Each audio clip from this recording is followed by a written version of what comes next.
आइए आज के इस वीडियो में हम लोग बहुपद चैप्टर को एक बेहतरीन तरीका से समझने का प्रयास करेंगे जो कि नए सिलेबस के आधार पर होगा। तो चलिए दोस्तों, बिना समय को गवाए हुए अब हम लोग सीधे चलते हैं टॉपिक पर।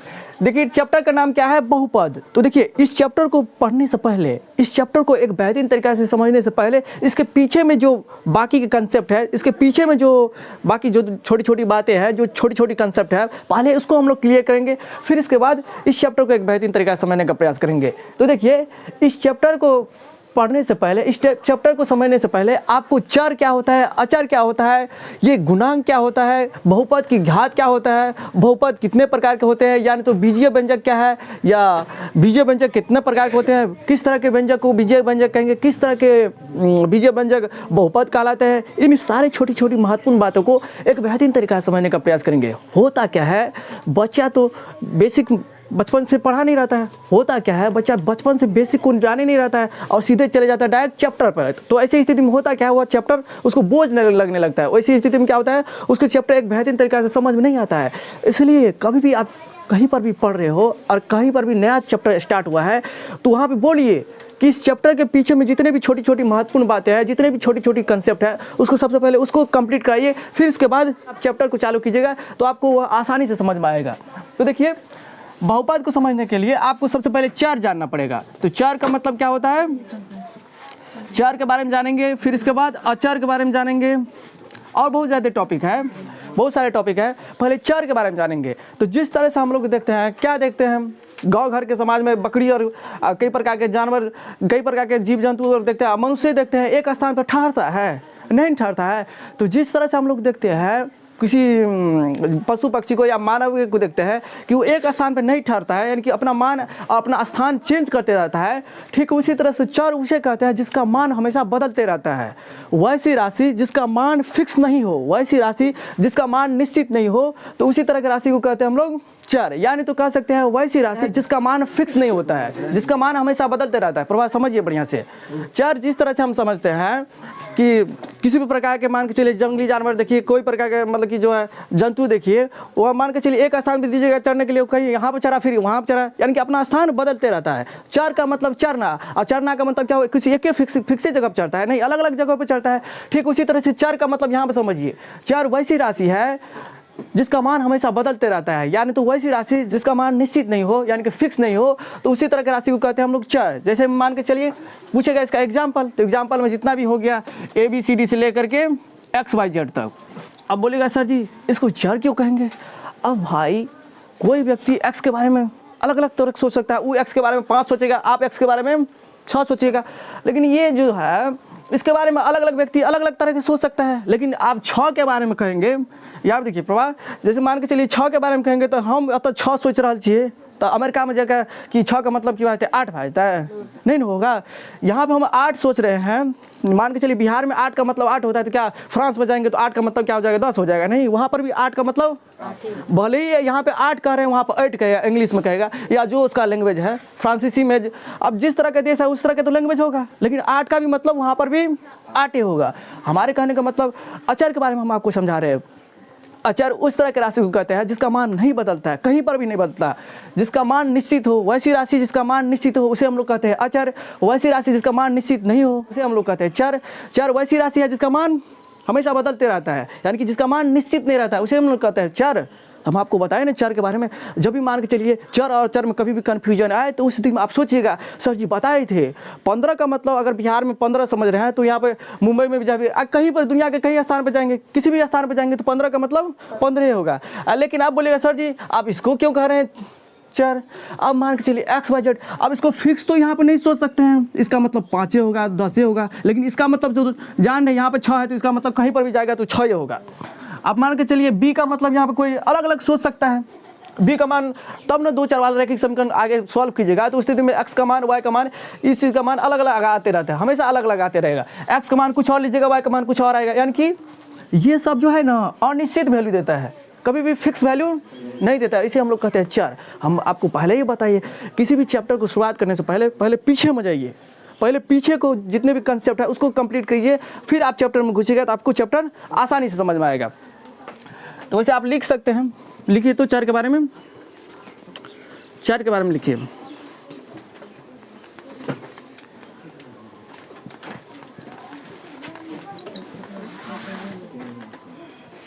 चर को इंग्लिश में क्या कहते हैं हम लोग? वेरिएबल।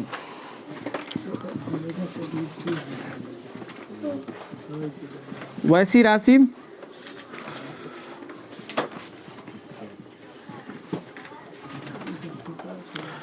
राशि जिसका मान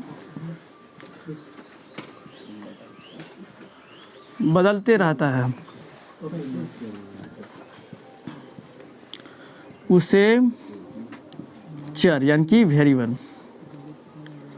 जिस तरह से कोई भी पशु पक्षी या कोई भी जानवर को हम लोग खुले स्थान पर चढ़ने के लिए देते हैं तो एक ही स्थान पर नहीं चढ़ता है, अलग अलग स्थानों पर चले जाता है। ठीक उसी तरह से यहाँ पर भी चर का मतलब जो अलग अलग वैल्यू दे, अलग अलग मान दे। चर का मतलब चरना का मतलब कोनो एक स्थान पर चर ही नहीं चाहिए कोनो भी चीज। बात को समझो, जैसे में लिख लीजिए। ओहो, चमक आ रहा है क्या?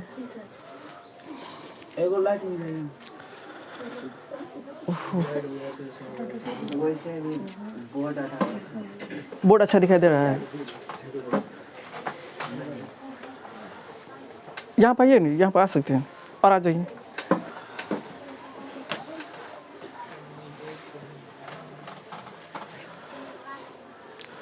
तब यहाँ साइड से हम लिखो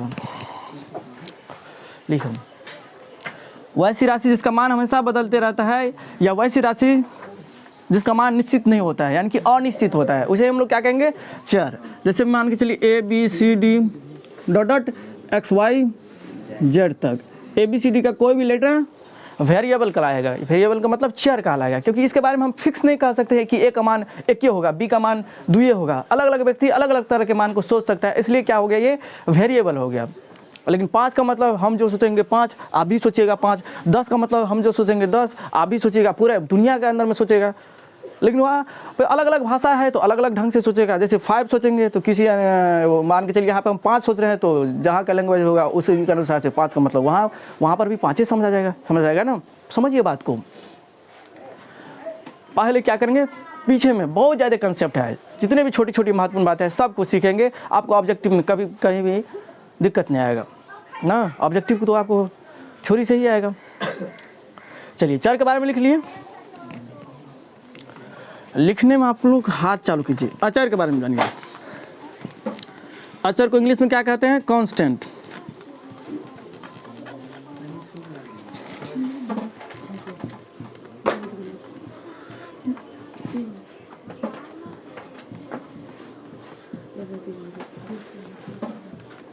जिसका मान निश्चित होता है यानी कि नहीं बदलता है। वैसी राशि जिसका मान निश्चित होता है। जैसे में कोई भी संख्या हो गया, √5 हो गया, 2 हो गया, 3 हो गया, √6 हो गया, कोई भी संख्या क्या हो जाएगा? अचर हो जाएगा, कांस्टेंट ना। लिखिए जिसका मान हमेशा बदलते रहे। कैसे? क्या हुआ? चलो कर बे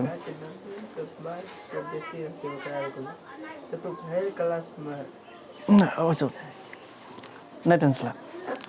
अब की हेते नहीं हेते अपनों की सोचे। बैठ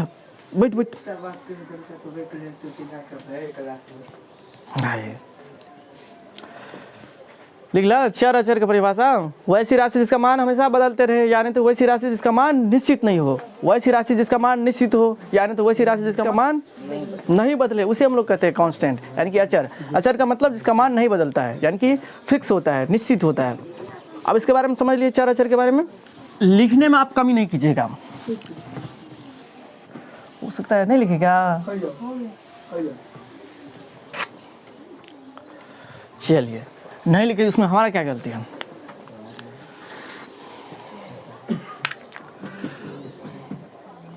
बहुपद के बारे में आप चलिए आप पढ़ते हैं क्या? बीजीय व्यंजक के बारे में। बीजीय व्यंजक के बारे में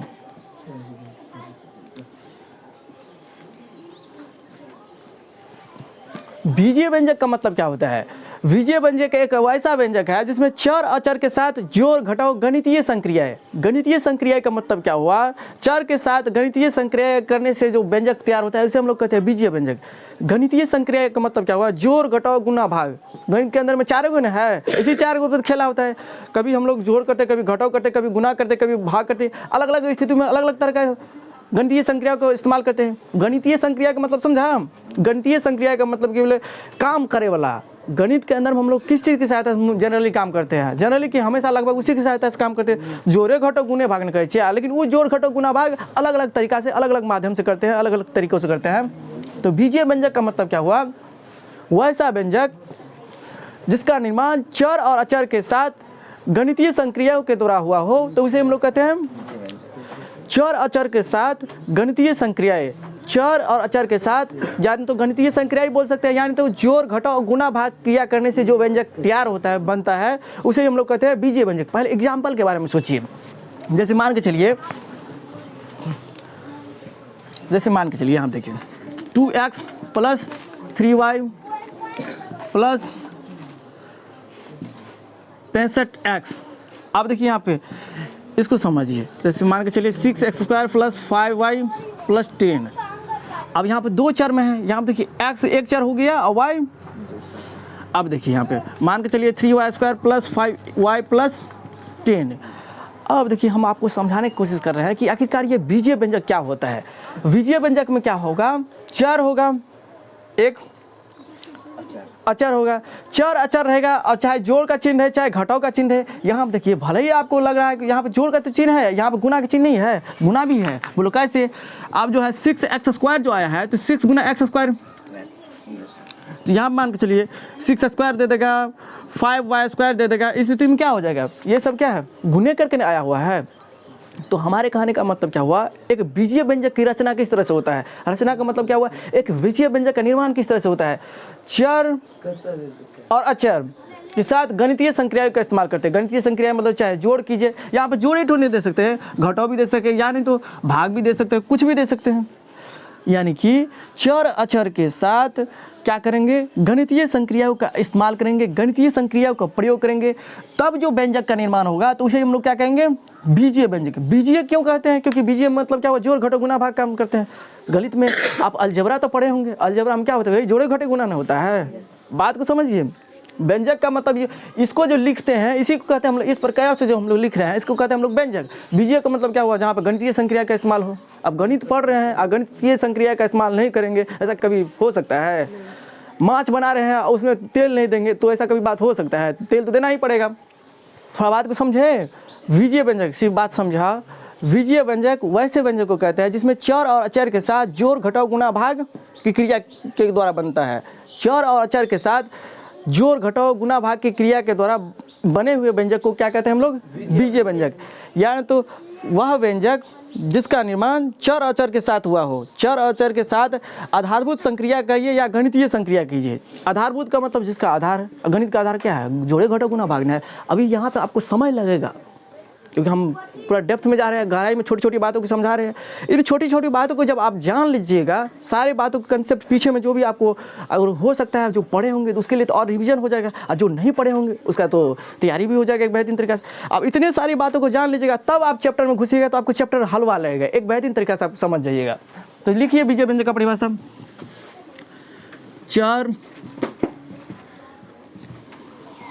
चर एवं अचर के साथ, चर एवं अचर के साथ जोड़ घटाव गुना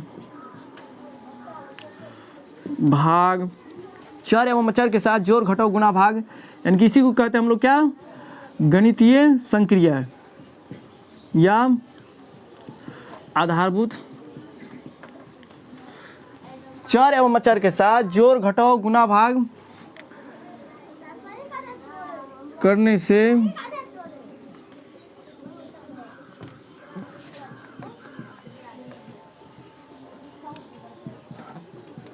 जिस व्यंजक का निर्माण होता है, जिस व्यंजक का निर्माण होता है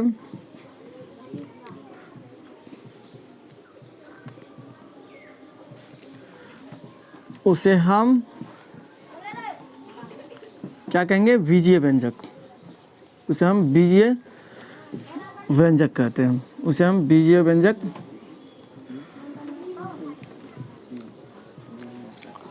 और ये अभी पढ़ाया जा रहा है, नया शिक्षा नीति के आधार पर पढ़ाया जा रहा है। आपके 2024 में जो न्यू बुक आएगा उसी पैटर्न पर, उसी सिलेबस पर पढ़ाया जा रहा है। समझ रहे हैं ना? बढ़िया से पढ़िए। नया शिक्षा नीति के आधार पर नया पैटर्न, नया सिलेबस के अनुसार पे आपको यहाँ पे पढ़ाया जा रहा है। चर एवं अचर के साथ जोड़ घटाव गुणा भाग करने से जिस व्यंजक का निर्माण होता है उसे हम लोग बीजीय व्यंजक कहते हैं। एक ही परिभाषा को हम लोग कई रूपों में दे सकते हैं ना। वह व्यंजक जो चर एवं अचर के साथ आधारभूत संक्रिया करने से प्राप्त होता है, कई रूपों में दे सकते हैं। आपको वीडियो भी देखना जरूरी है। वहाँ पे क्या होगा, अब मान के चलिए हम जो सोचे होंगे महत्वपूर्ण बात सब, जो इंपॉर्टेंट बात सब, बीजीय व्यंजक का परिभाषा यहाँ आप क्या करेंगे, स्क्रीनशॉट दे देंगे। आप उसको भी तैयारी करना है जितना हम कह रहे हैं करने के लिए। अभी शुरुआत है आपका। ऐसा कहा जाता है शुरुआत जिसका अच्छा होता है 90% ज़्यादा संभावना रहता है उसका अंत भी अच्छा होगा। जब शुरुआतें करने में विद्यार्थी को या कहीं भी कोई भी फैक्ट्री या कोई भी इंसान को शुरुआत करने में दिक्कत होता है, शुरुआत करने में परेशानी होता है, क्योंकि शुरुआत में कष्ट झेलना पड़ता है।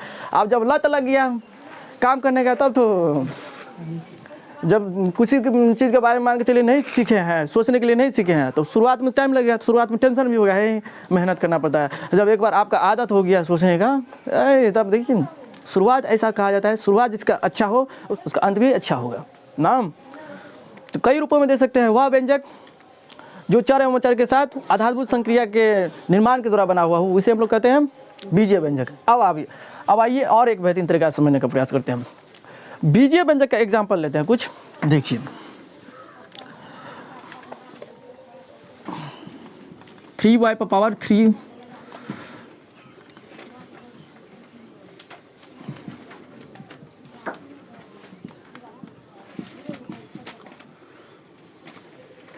जनरली जो 11th 12th और मैट्रिक के अंदर में पढ़ा जाता है वह एक चर वाले बहुपद पढ़ा जाता है। एक ही चर में ज़्यादातर जनरली क्या रहेगा, यहाँ पे तो हम दो चर दे दिए हैं, एक्स और वाई। जनरली आपको गणित के अंदर में 11th 12th तक जनरली आपको एक चर में बहुपद को पढ़ना पड़ेगा, एक चर में पढ़ना पड़ेगा इस तरह का बात। तो 3x⁻−5 और जैसे मान के चलिए यहाँ देते हैं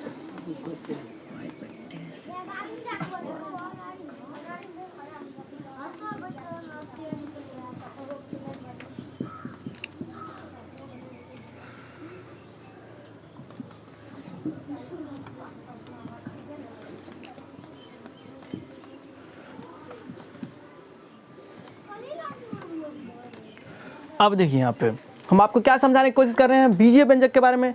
तो बीजीय व्यंजक में क्या होता है, चर पे पावर कुछ भी हो सकता है। बीजीय व्यंजक में हमेशा ध्यान रखेंगे, तुम्हारा ध्यान क्या पे है, जिसको जो करना है करने दो। यहाँ पर पढ़ाई करने के लिए आता है तो सिर्फ पढ़ाई कीजिए, और इधर उधर करना है तो चले जाइए, कोई बात नहीं है। समझ रहे हो? 2 घंटा जो समय नहीं दे सकता यहाँ पे बढ़िया से, वो क्या करेगा जिंदगी में आगे, इधर उधर इधर उधर। आप देखिए यहाँ पे प्रभा, अब यहाँ पे हम आपको क्या समझाने की कोशिश कर रहे हैं। बीजीय व्यंजक में क्या होता है, चर पे पावर कुछ भी हो सकता है। कुछ भी का मतलब प्लस माइनस बट्टा में कुछ भी हो सकता है, लेकिन बहुपद में इस तरह का बात नहीं होगा। हम बहुपद के बारे में अब जल्दी ही आने वाले हैं। आखिरकार ये बहुपद किसे कहते हैं इसको समझाएंगे। पहले बीजीय व्यंजक को समझिए, क्योंकि जब बीजीय व्यंजक का जो बच्चा समझ गया वो बहुपद को ऑटोमेटिक समझ जाएगा। समझिए बीजीय व्यंजक का मतलब क्या हुआ, इसमें तो हम लोग जान गए हैं। तो बीजीय व्यंजक का रचना किस तरह से होता है, बीजीय व्यंजक का निर्माण किस तरह से होता है। तो बीजीय व्यंजक का निर्माण होने के लिए चर और अचर के साथ जोड़ घटाव गुणा भाग की क्रिया करते हैं, तब जो जिस चीज़ का निर्माण होता है, तब जो व्यंजक का निर्माण होता है उसे हम लोग कहते हैं बीजीय व्यंजक। बीजीय क्यों कहते हैं, क्योंकि गणितीय संक्रिया जोड़ घटाव गुणा भाग, अलजेब्रा में यही नहीं होता है जोड़ घटाव गुणा भाग। अब देखिए बीजीय व्यंजक में पावर कुछ भी हो सकता है, कुछ भी चलेगा। पावर यहाँ पे पॉजिटिव है, नेगेटिव है, पावर को क्या किए बट्टा में दे दिए हैं, या रूट के अंदर में चर को दे दिए हैं, कुछ भी हो सकता है। पावर को मान के चलिए ये भी दे सकते हैं। देखिए यहाँ पे बीजीय व्यंजक में हम, यानी कि बीजीय व्यंजक कहता है आप हमको पावर कुछ भी दे दीजिए, लेकिन आप हमारे साथ क्या कीजिए, चर अचर लीजिए और उसके साथ जोड़ घटाव गुणा भाग की क्रिया कीजिए। आप पावर कुछ भी दीजिए, हम चलेगा। ना। लेकिन यही बात क्या होता है, बहुपद में नहीं चलता है। बहुपद उस तरह के, बहुपद भी एक प्रकार का बीजीय व्यंजक है, लेकिन किस तरह का बीजीय व्यंजक है, तो वह उस तरह का बीजीय व्यंजक है जिसमें चर का घात क्या होगा, हमेशा पॉजिटिव रहेगा। सिर्फ पॉजिटिव वाला होगा क्या, बहुपद। बीजीय व्यंजक, सारे बीजीय व्यंजक बहुपद नहीं होंगे, तो कैसे बीजीय व्यंजक बहुपद होंगे, वैसे बीजीय व्यंजक जिसमें चरों पर घात पूर्ण संख्या हो। पूर्ण संख्या का मतलब हम बताए हैं, अब वास्तविक संख्या पढ़े हैं। आप पूर्ण संख्या नहीं जान रहे, इसका मतलब आप वास्तविक संख्या कुछ नहीं पढ़े हैं। पूर्ण संख्या, प्राकृतिक संख्या, आभास संख्या, स्वाभाविक संख्या, इसके बारे में हम चर्चा किए हैं। हो सकता है अभी हमारे चैनल पर इस तरह का वीडियो नहीं आया, लेकिन जल्दी आने वाला है, क्योंकि वीडियो हम शूट कर दिया है।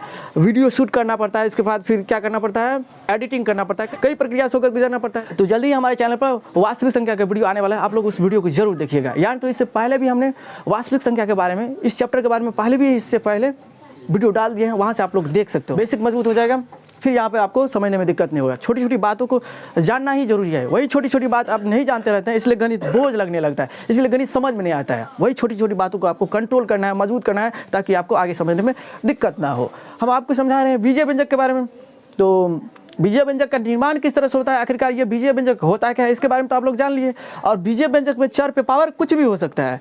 अब कहेगा निम्नलिखित में कौन एक बहुपद है, तो बहुपद एक अलग बात हो गया। बहुपद का मतलब क्या हुआ, बहुपद भी एक प्रकार का बीजीय व्यंजक है, लेकिन किस तरह का बीजीय व्यंजक है, एक खास प्रकार का बीजीय व्यंजक है। कैसे समझेंगे, उसमें चरों पर पावर क्या होना चाहिए, हमेशा पूर्ण संख्या।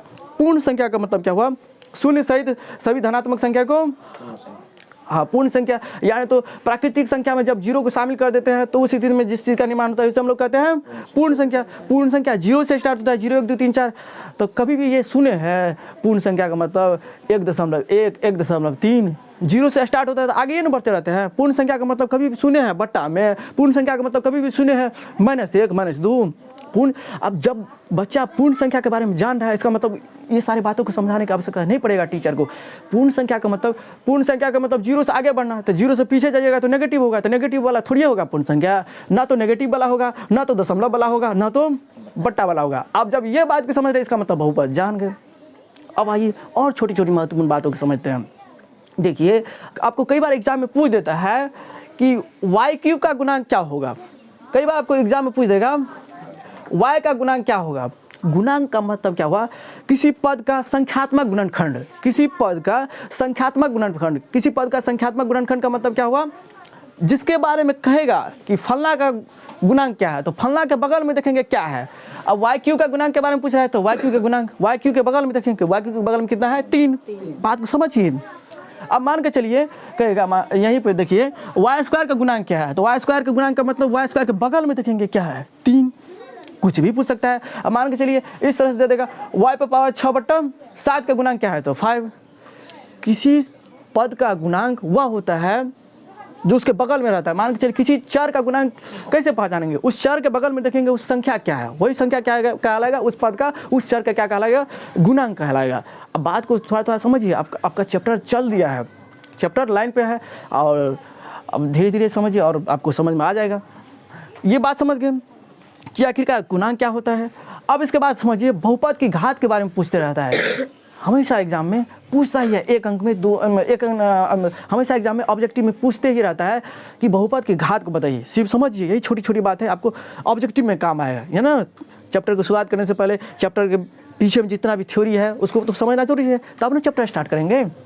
अब मान के चलिए बहुपद की घात, किसी चर की अधिकतम घात को ही हम लोग कहते हैं बहुपद की घात। बहुपद की घात का मतलब क्या हुआ, कोई भी चर है, उस बहुपद के अंदर में कितना भी क्यों न चर हो, उस चर पर देखेंगे मैक्सिमम पावर कितना है, मैक्सिमम को देखेंगे, न्यूनतम को नहीं देंगे, मिनिमम को नहीं देखेंगे, मैक्सिमम पावर को ही हम लोग क्या कहेंगे, बहुपद की घात। मान के चलिए इस तरह का आपको दे दे, समझिए। हम आपको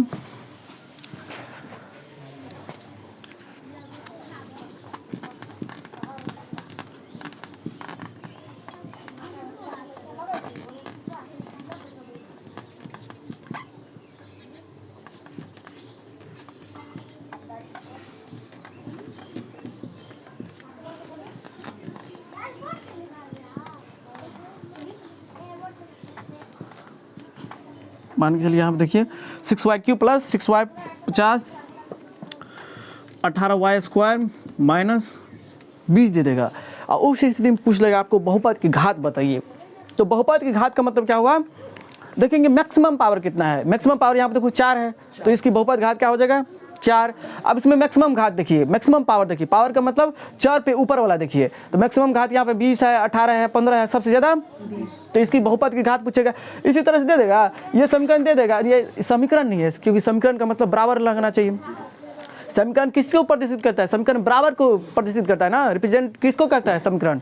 यहाँ पर तो बराबर नहीं है, जब बराबर, हाँ यहाँ पर ये भी बात समझना जरूरी है, समीकरण और बहुपद में क्या अंतर है। समीकरण बराबर को, इक्वलिटी को रिप्रेजेंट करता है, प्रदर्शित करता है, लेकिन बहुपद बराबर को प्रदर्शित नहीं करता है। अब यही बात यहाँ पे बराबर 0 कर दिए, बराबर 0 किए या बराबर के साइड में कुछ भी ले लिए, कोई भी कांस्टेंट ले लिए, तो उस स्थिति में ये क्या हो जाएगा, बहुपद ने को अब हो जाएगा क्या, समीकरण। समीकरण का मतलब क्या, वो बराबर। जब ये बराबर लग गया, बराबर के साइड में कोई भी कांस्टेंट है, कांस्टेंट का मतलब कोई भी संख्या है, इसका मतलब वो समीकरण हो जाएगा। अब इसको हटा दिए, ये हो गया बहुपद। समीकरण और बहुपद में यही बेसिक अंतर है। आप देखिए यहाँ पे, देखिए इसमें कहेगा बहुपद की घात बताने के लिए, सोचिए यहाँ पे ये पावर 3 है, यहाँ पे 50 है, यहाँ पे 2 है, तो मैक्सिमम पावर 50, तो यानी कि इसका मतलब बहुपद की घात कितना हो जाएगा 50। अब मान के चलिए यही सवाल दे देगा, इसमें पूछेगा कि y पे पावर 50 का गुणांक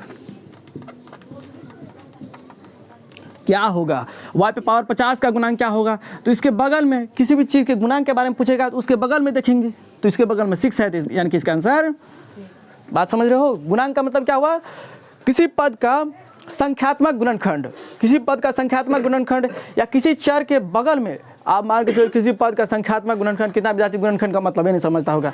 जब हम पढ़ा रहे हैं और उसका मतलब नहीं समझ रहे, इसका मतलब पढ़ा नहीं रहे हैं, मतलब समझ में आना चाहिए, समझ में आना चाहिए आखिरकार हम कह क्या रहे हैं। इतना समझो अपना देहाती भाषा में, क्या किसी चर के बगल में, जिस चर के बारे में कहेगा ना कि इसका गुणांक क्या होगा, उस चर के बगल में देखेंगे क्या है, 10 रहेगा तो 10 कहेंगे, 20 रहेगा जो रहेगा सो कहेंगे। इतना समझिए, वो नहीं जाना है वो किताबी लैंग्वेज, अपना बिहारी है तो बिहारी की जैसे पढ़ना है, हाँ तोड़ तोड़ के। अब वाई स्क्वायर के गुणांक के बारे में पूछेगा, तो वाई स्क्वायर के बगल में देखेंगे। बात को समझ रही हो, अब पूछा जाता है। तो अभी क्या क्या चीज़ के बारे में हम चर्चा किए, चर के बारे में हम आप एक बार फिर रिवीजन करा देते हैं। चर वैसी राशि जिसका मान फिक्स नहीं हो, जिसका मान निश्चित नहीं रहो, यानी कि वैसी राशि जिसका मान हमेशा बदलते रहता हो, उसे हम लोग कहते हैं चर। जैसे कि ABCD XYZ, कोई भी व्यक्ति ABCD के बारे में या XYZ के बारे में अलग अलग व्यक्ति अलग अलग तरह का बात सोच सकता है। कोई A का मतलब सोचेगा 1, कोई B का मतलब सोचेगा 5, कोई X का मतलब सोचेगा 18, कोई X का मतलब सोचेगा 20। अलग अलग तरह का व्यक्ति अलग अलग बात को सोच सकता है। हमको फिक्स नहीं मालूम है A का मतलब, A का मान 1 होगा, B का मान 2 होगा, और C का मान 4 होगा, लेकिन ये तो बात मालूम है 5 का मतलब यहाँ पे हम लोग पढ़ रहे हैं 5, तो अमेरिका, ऑस्ट्रेलिया, फ्रांस, किसी भी देश के अंदर में जाएंगे, वहाँ पे अलग अलग भाषा के अनुसार से 5 का मतलब 5 ही होगा, ये बात तो जान रहे हैं। तो जिसका मान फिक्स हो, जिसका मान नहीं बदलता हो, जिसका मान निश्चित हो, उसे हम लोग कहते हैं अचर। अचर को इंग्लिश में कहेंगे कांस्टेंट, और चर को कहेंगे इंग्लिश में वेरिएबल। ये बात जानिए। फिर इसके बाद हम आपको समझाएं बीजीय व्यंजक के बारे में। तो बीजीय व्यंजक का मतलब क्या हुआ, चर एवं अचर के साथ आधारभूत संक्रिया करने से जो व्यंजक का निर्माण होता है उसे हम लोग कहते हैं बीजीय व्यंजक। हमारे कहने का मतलब समझ रहे हो ना, हम एक ही परिभाषा को कई रूपों में देने का प्रयास करते हैं। अब जब परिभाषा नहीं समझ रहे हैं तो उसका मतलब समझ जाइए, थोड़ी है किताबी लैंग्वेज को पकड़े रहेंगे। बात को समझिए। बीजीय व्यंजक के बारे में क्या कहें, इस पर चर पे पावर कुछ भी हो सकता है, दशमलव फसमलव माइनस तैनस रूट थूट फलना चिल्ला कुछ भी हो सकता है, लेकिन बहुपद में उस तरह का बात नहीं होगा। बहुपद भी एक प्रकार का बीजीय व्यंजक है, लेकिन किस प्रकार का बीजीय व्यंजक है, उस तरह का बीजीय व्यंजक है जिसमें चर का घात सिर्फ पूर्ण संख्या रहेगा। पूर्ण संख्या के बारे में हम कंसेप्ट दे चुके हैं, शून्य सहित सभी प्राकृतिक संख्या को, यानी तो प्राकृतिक संख्या में जब शून्य को शामिल कर देते हैं तो पूर्ण संख्या का निर्माण होता है। पूर्ण संख्या को W से सूचित करते हैं, होल नंबर जिसको इंग्लिश में बोलते हैं। पूर्ण संख्या सदैव धनात्मक होगी, पूर्ण संख्या को कभी भी बट्टा के रूप में नहीं हो सकता है, कभी भी दशमलव में नहीं हो सकता है, कभी भी नेगेटिव नहीं हो सकता है। जब पूर्ण संख्या के बारे में समझ गए, इसका मतलब ऑटोमेटिक आप बहुपद समझ गए। फिर इसके बाद हम समझाए गुणांक के बारे में। किसी पद का गुणांक संख्यात्मक गुणनखंड या किसी चर के बारे में सोचिए, छोड़िए किताबी लैंग्वेज, किसी चर के बारे में पूछा जाएगा कि फलना चर का गुणांक बताइए, तो उस चर के बगल में देख लेंगे, वही आंसर दे देंगे। बस ये सब जान गए। बहुपद की घात का मतलब क्या हुआ, चर पर किसी चर की अधिकतम घात को ही बहुपद की घात कहते हैं। देखेंगे मैक्सिमम पावर कितना है, यही ऑब्जेक्टिव में आएगा। देखेंगे मैक्सिमम पावर को, देखेंगे पूरा देखेंगे, नहीं तो कितना विद्यार्थी क्या होगा प्रभा। अब यहाँ पे पढ़ा रहे हैं, आप देखो यहाँ पे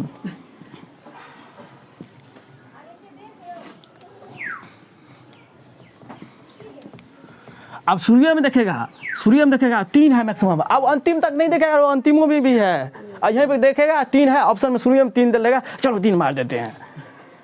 अरे बेवकूफ, पूरा देखो ना, उसमें आगे भी कुछ हो सकता है, आगे देखेंगे, पूरा चेक करेंगे, तब देखेंगे जो मैक्सिमम पावर वही है, तब ना मारेंगे। शुरुआती में देखेंगे, कितना बजाते शुरुआती में लगा देता है ना। क्वेश्चन चेकर सब कितना समझदार है, शुरुआत में गलती देगा, ऑप्शन में गलती ये दे देगा। शुरुआत में लगते रहेगा तुमको सही है, उसी तरह का बात दे देगा ऑप्शन में भी है, लेकिन हकीकत में क्या रहता है गलत। इसलिए हमेशा क्या कहा जाता है, क्वेश्चन को सही ढंग से पहले पढ़िए। क्वेश्चन जब सही ढंग से, बच्चा क्या होता है एग्जाम में फेल क्यों होता है, क्वेश्चन नहीं सही ढंग से पढ़ता है। हड़बड़ में टेंशन रहता है, हमको पूरा होगा कि नहीं भरल कॉपी। अब बिहार बोर्ड का या किसी बोर्ड का एग्जाम के बारे में बोल रहे हैं, विद्यार्थी का पूरा ध्यान रहता है कैसे हमारा पूरा पेज भरे, क्या लिखना है, कितना बढ़िया से लिखना है, उसके बारे में नहीं सोचता है। पेज भरेंगे ताकि टीचर देखेगा पेज भरल है, इसका मतलब तेज विद्यार्थी है, इसका मतलब ज़्यादा अंक मिलेगा। और ये भी सब नहीं था, आखिर शायद बढ़िया मास्टर आ जाएगा, वो चेकिंग करेगा, तब तो उसको गुस्सा चढ़ेगा तो लेनी का देनी कर देगा ना। ऐसा हो सकता है बढ़िया टीचर आ जाए और उस दिन में बढ़िया से चेक करेगा, अरे हमको उल्लू समझता है, तुम्हारा मतलब क्या हुआ, तुम पेज भरोगे, तुम ज़्यादा पेज भरोगे तो हम तुमको ज़्यादा मार्क देंगे। और गुस्साएगा, और क्या करेगा, जो भी आने वाला मार्क रहेगा उसको भी इधर उधर चला देगा। समझिए, तो मास्टर को कभी भी बेवकूफ़ नहीं समझना चाहिए, कब क्या कर दें। लेकिन अपना बिहार बोर्ड में मैथिली में भी 99 अंक देता है। हे भगवान, चलिए प्रचंड विद्वान सब है बच्चा सब। चलिए अब देखिए, यहाँ पे लिखा देते हैं आपको, इसी के नीचे में लिख लीजिए, बीजे व्यंजक के नीचे में, इसमें चरों का घात, इसमें चरों का घात कुछ भी हो सकता है।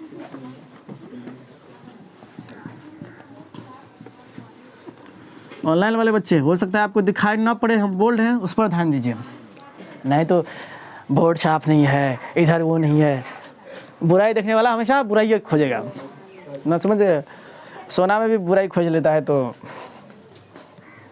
सोना महंगा होता है, तुम धनिक बनो तब तो सोना महंगा नहीं होगा। इसमें चरों का घात कुछ भी हो सकता है। जैसे हम लिख लीजिए, बीजीय व्यंजक का एग्जाम्पल लिख लीजिए।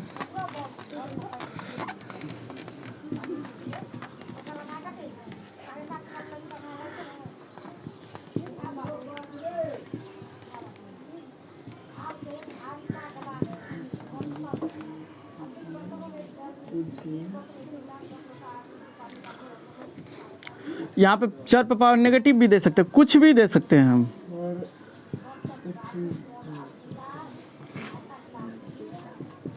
सब क्या हो जाएगा, बीजीय व्यंजक हो जाएगा। आपको यदि परिभाषा समझने में दिक्कत हो तो हमें स्क्रीनशॉट देंगे, वीडियो को देखते जाइएगा। रोज क्या करेंगे, बहुत कुछ सोचे हैं यहाँ पे जो भी पढ़ा रहे हैं, इसका हमको और लगे कि और बेहतर होना चाहिए, तो आपको यहाँ पे मान के चलिए बीजीय व्यंजक पढ़ाए ना, इसके साइड में स्क्रीनशॉट रहेगा, सभी वीडियो में रहेगा। आज के भी वीडियो में हम दिए हैं ये इसके बारे में, रासायनिक अभिक्रिया एवं समीकरण जो वीडियो डाले हैं आज का, उसमें भी क्या दिए हैं, स्क्रीनशॉट दिए हैं। कोई भी चैप्टर को पढ़ा रहे हैं, अगर हमको लगता है और बेहतर होना चाहिए, उसमें क्या करते हैं, स्क्रीनशॉट दे देते हैं। लिखिए,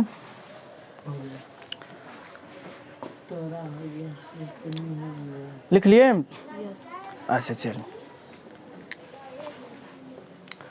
अब इसके बाद लिख लीजिए आप लोग गुणांक के बारे में।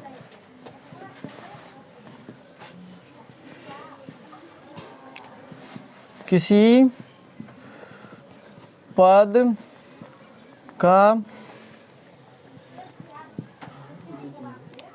का संख्यात्मक गुणनखंड, किसी पद का संख्यात्मक गुणनखंड क्या कहलाता है, गुणांक कहलाता है।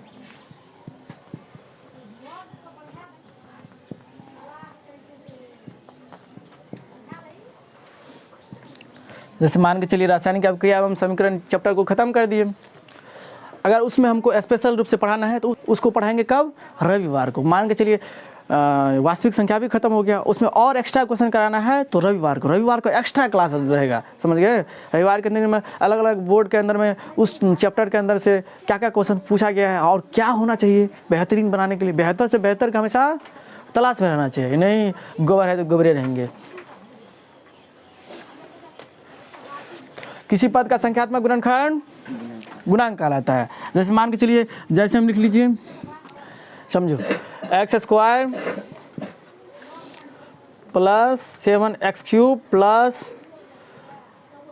12 में पूछ देगा तुमको एक्स स्क्वायर कॉमा x³ का गुणांक क्या होगा। योशी बाबू समझू, एकदम बाबू भैंस पे काबू। एक्स स्क्वायर का गुणांक की बात है, आंसर में की लिखबे, एक्स स्क्वायर का गुणांक क्या हो जाएगा, एक्स स्क्वायर का गुणांक हो जाएगा तुमको 1, क्योंकि इसके बगल में कुछ नहीं है। x³ का गुणांक क्या हो जाएगा, छोटी छोटी बातें हैं कुछ जानिए। अब जैसे में आप इसको भी एग्जाम्पल में ले सकते हैं, इसको एग्जाम्पल में ले लीजिएगा, पहले इसको लिखिए, फिर इसके बाद क्या कीजिएगा, जैसे में इसको भी एग्जाम्पल, 1 नंबर एग्जाम्पल रोमन में दे करके, फिर दूसरा में लिख लीजिएगा एक्स स्क्वायर का गुणांक 2, एक्स पे पावर -5 का गुणांक 5।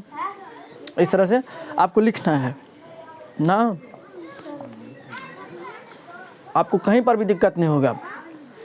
धैर्य रख के रखना है, धैर्य रखना है और मन से पढ़ना है। आपको कहीं पर भी बच्चा पढ़ रहा है ना, आप उससे बेहतर ही रहिएगा, कमज़ोर नहीं रहिएगा। बस आप अपना कर्तव्य कीजिए, जितना पढ़ाए रहते उसको होमवर्क बनाइए और कंप्लीट किए रहिए।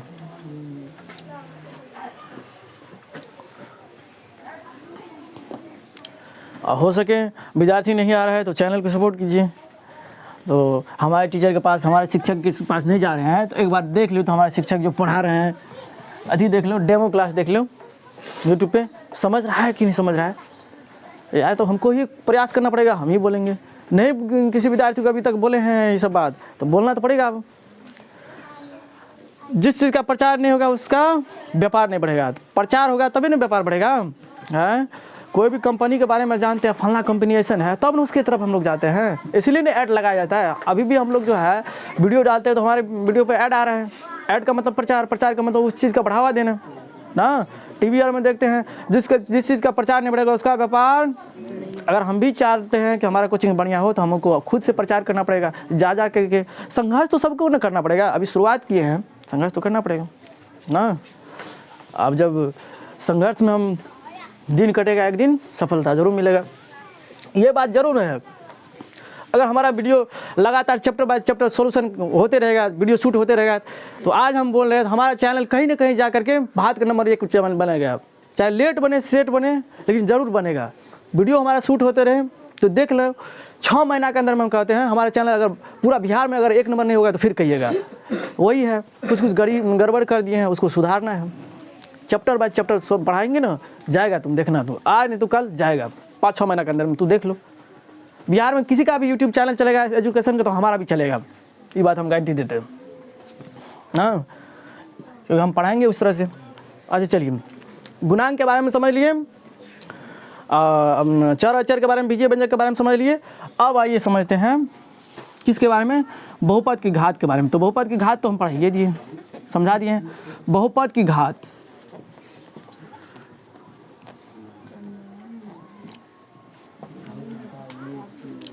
तुम एक दिन देख लेना, ये सर एक दिन बोले थे 5-6 महीना के अंदर, बस हमारा स्टोरेज फुल नहीं होना चाहिए।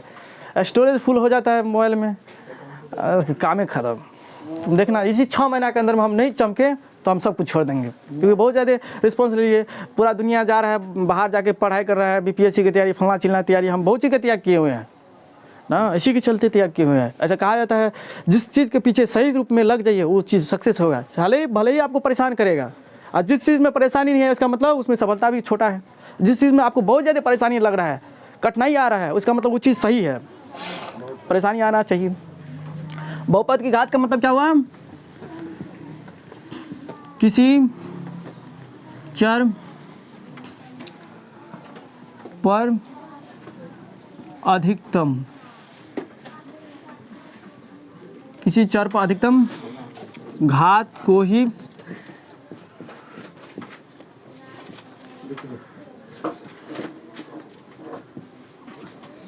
किसी चर पर अधिकतम घात को ही बहुपद की घात कहते हैं। किसी चर पर अधिकतम घात को ही बहुपद की घात कहते हैं। यानी तो चर में अधिकतम घात को ही बहुपद की घात कहते हैं, जिस रूप में आपको लिखिए। यानी तो ये भी नहीं समझ रहे हैं तो इसका मतलब आप एग्जाम्पल के माध्यम से समझ जाइएगा। आप समझिएगा क्यों नहीं, जब हम बार बार रिपीट कर रहे हैं तो समझिएगा क्यों नहीं। अब जैसे भी लिख लेंगे,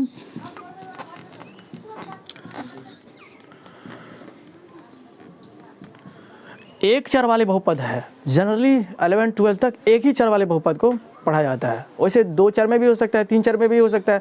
कई प्रकार के टीचर क्या करेगा, बहुपद को डिफाइन करेगा किसे, पद के आधार पर, घात के आधार पर, चर के आधार पर।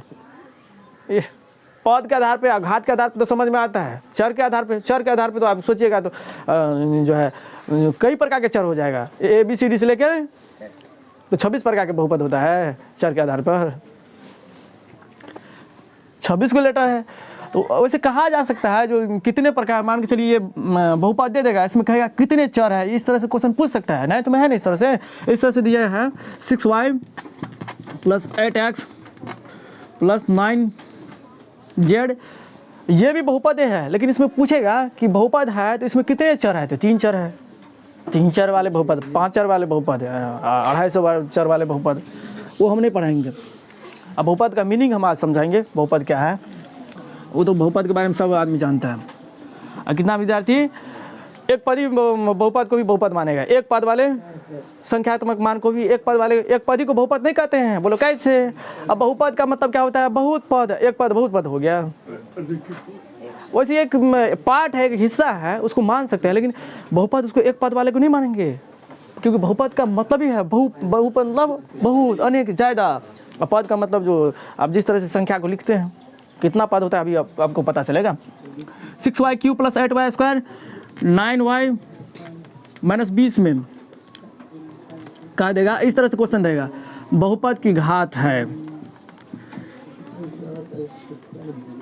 तो कितना हो जाएगा, 3 हो जाएगा, क्योंकि बहुपद की घात मैक्सिमम पावर यहाँ पे 3 है। रो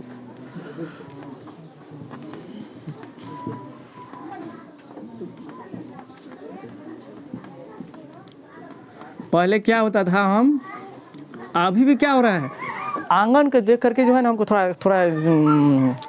होता है ना एक लाज इज्जत, वो हो जाता है। अभी भी खुल के नहीं पढ़ा रहे हैं। और कहीं पर मान के चलिए दूसरे जगह पढ़ाता विद्यालय, तब जो पढ़ाते तब तो और होता है। अब प्रयास कर रहे हैं हमको मतलब किस प्रकार के लाज लज्जा जितने ही रखे। इसी कारण से हमारा चैनल नहीं चल रहा है, ना समझे। खुल के पढ़ा ही नहीं रहे थे, खुल के पढ़ाना चाहिए, जो आ रहा है वो दिखाना चाहिए। प्रचार नहीं करेंगे तो व्यापार कैसे बढ़ेगा। तो जहाँ देखिए इसमें कहेगा बहुपद की घात, तो इसका जवाब क्या देंगे, इसमें इसी तरह से लिखिएगा, मैं बहुपद की घात, तो इसमें हो जाएगा 20 होगा ना। देखो प्रभा, इसको इस तरह से लिखना है, जिस तरह से यहाँ पे लिखिए, इसमें भी लिखेंगे 8x⁴ इस तरह से लिखिए। अब मैं बहुपद की घात क्या होगा, तो क्या हो जाएगा, मैक्सिमम पावर 20 है। तो बहुपद की घात के बारे में समझे, किसी चर पर अधिकतम घात को ही, या चर की अधिकतम घात ही बहुपद की घात कहलाती है। कई रूपों में दे सकते हैं, जो मान होता है सो कीजिए, मतलब समझिए, समझ गए ना। वास्तविक संख्या को देखना है, हमारे चैनल पर वास्तविक संख्या के बारे में इससे पहले ही वीडियो डाल दिए हैं, इससे पहले ही वीडियो डाला गया है, उसको देख लीजिएगा।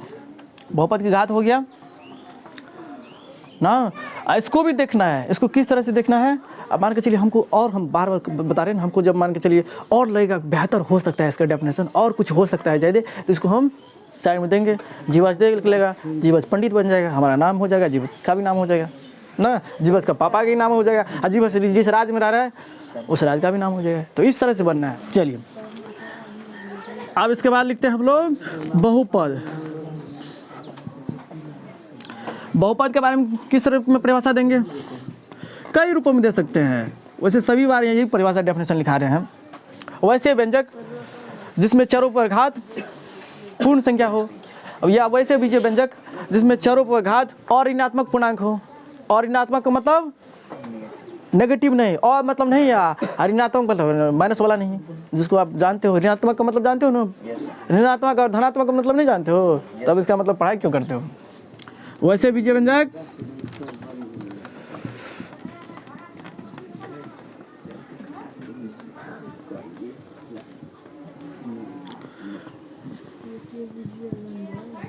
वैसे बीजीय व्यंजक जिसमें चरों पर घात पूर्ण संख्या हो। हर्षाई दुर्गाई नहीं देखना है, देखिएगा, देखना चाहिए जो संभव है, जो आपको सही लगे, लेकिन यहाँ पे हमको हर्षाई दुर्गाई उतना नहीं देख रहे हैं आप। वैसा बीजीय व्यंजक जिसमें चरों पर घात पूर्ण संख्या हो उसे ही बहुपद कहेंगे। सही।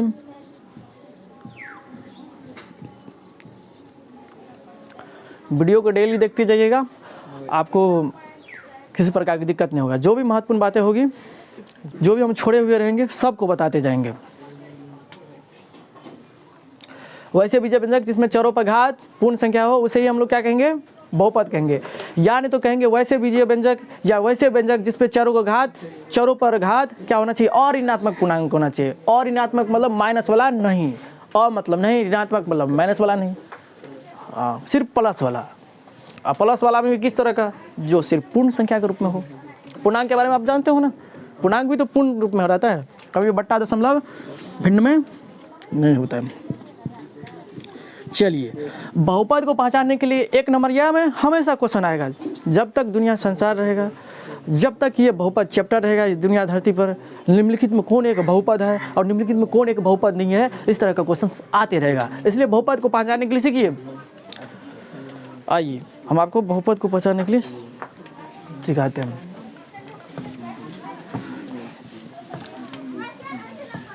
सुमित बाबू, अब आइए बहुपद को पहचानने के लिए सीखिए। वैसे आप सीख चुके हैं, जो विद्यार्थी पूर्ण संख्या समझ रहा है उसको बहुपद पहचानने के लिए नहीं आएगा, ऐसा कभी हो ही नहीं सकता है।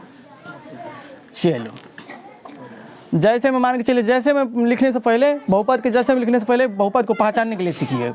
रोमन में दिए 2y पर पावर -5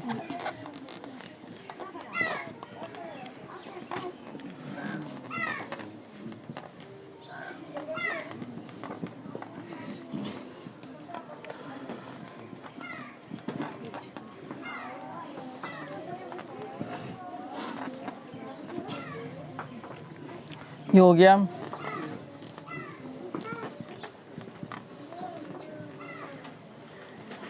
एक चर में ले रहे हैं तो एक ही चर में लिख लीजिए, वैसे दो चर में भी ले सकते हैं, लेकिन बार बार हम आपको बता रहे हैं आपको बहुपद पढ़ना पड़ेगा, कहीं पर भी एक ही चर में पढ़ाया जाता है। अब देखिएगा ना, गणित में आप सवाल बनाइएगा तो जनरली एक ही चर में रहेगा। दो चर वाले रैखिक समीकरण तो है ही है। अब आगे आने वाले समय में आपको दो चर वाले रैखिक समीकरण में दो चर वाला रैखिक समीकरण भी देखने को मिलेगा। अब देखिए यहाँ पे, देखिए यहाँ पे बाबू साहब, अब इसमें पूछ रहे हैं आपको निम्नलिखित में कौन एक बहुपद है, बहुपद कौन कौन सब है, इसमें पहचानिए। हम आपको क्या कह रहे हैं, बहुपद को पहचानने के लिए बस एक कंसेप्ट ध्यान रखिए, बहुपद में चर पे पावर क्या होना चाहिए? पूर्ण संख्या होना चाहिए। देखिए यहाँ पे सुमित, ये बहुपद नहीं होगा। क्यों नहीं होगा? चर पे पावर नेगेटिव, कही चाहिए पूर्ण संख्या आवे छे। हाँ, हो सकता है दूसरे राज्य के विद्यार्थी देखेगा, कहेगा कि अलग अलग, ये नहीं देखता है, लेकिन एनएमएस तो पूरा धूम मचल है, वो तो कहाँ कहाँ विद्यार्थी देखता है, देखेगा ये भी अब से तुम लोग की कृपा से। आप देखिए यहाँ पे, देखिए चर क्या है?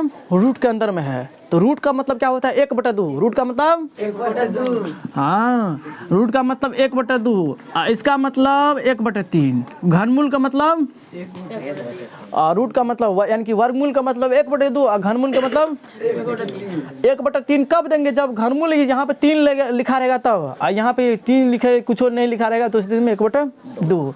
अब मान कर चलिए 2 को किए, आप रूट को हटाइएगा तो चर पे क्या आएगा? 1/2। तो हम तो बताए नहीं चाहिए, बिहारी है तो बिहारी का तो अथी आइएगा ही, क्या आएगा? वो खून जो है, खून कैसे बिछड़ सकते हैं हम? अपना जो संस्कृति को कैसे भूल सकते हैं? मिथिलांचल भोजपुरी जो आ रहा है, इसलिए ना कहा जाता है, हम बार बार कह रहे हैं अपने लैंग्वेज में, अपने क्षेत्रीय भाषा में पढ़ना चाहिए, तब न जमेगा। अब मास्टर पढ़ा, मान के चलिए कोर्ट और में जनरली क्या देखा गया है? वकील और जज में फैसला हो गया, और जिसका फैसला था वो कुछ समझ ही नहीं पाया। यही तो विडम्बना है, यही समस्या है अपने देश का ना। वकील जज के अंदर में क्या हो गया? बहसबाजी हो गया, फैसला हो गया, और जिसका था केस उसको कुछ पता नहीं चला जो क्या हुआ नहीं हुआ हमारे साथ। यही विडम्बना है। इसीलिए कहा जाता है जो अपनी क्षेत्रीय भाषा या जिस राज्य के अंदर के हैं उस राष्ट्रीय भाषा को छोड़कर जब विदेशी भाषा को अपनाने लगते हैं, वही इसी के बारे में कहा था महात्मा गांधी, जिस दिन हम दूसरे के कल्चर को अपना लेंगे, जिस दिन हम विदेशी कल्चर को अपनाने लगेंगे, उसी दिन समझिए भारत फिर से गुलाम हो जाएगा। अभी सच में गुलाम है।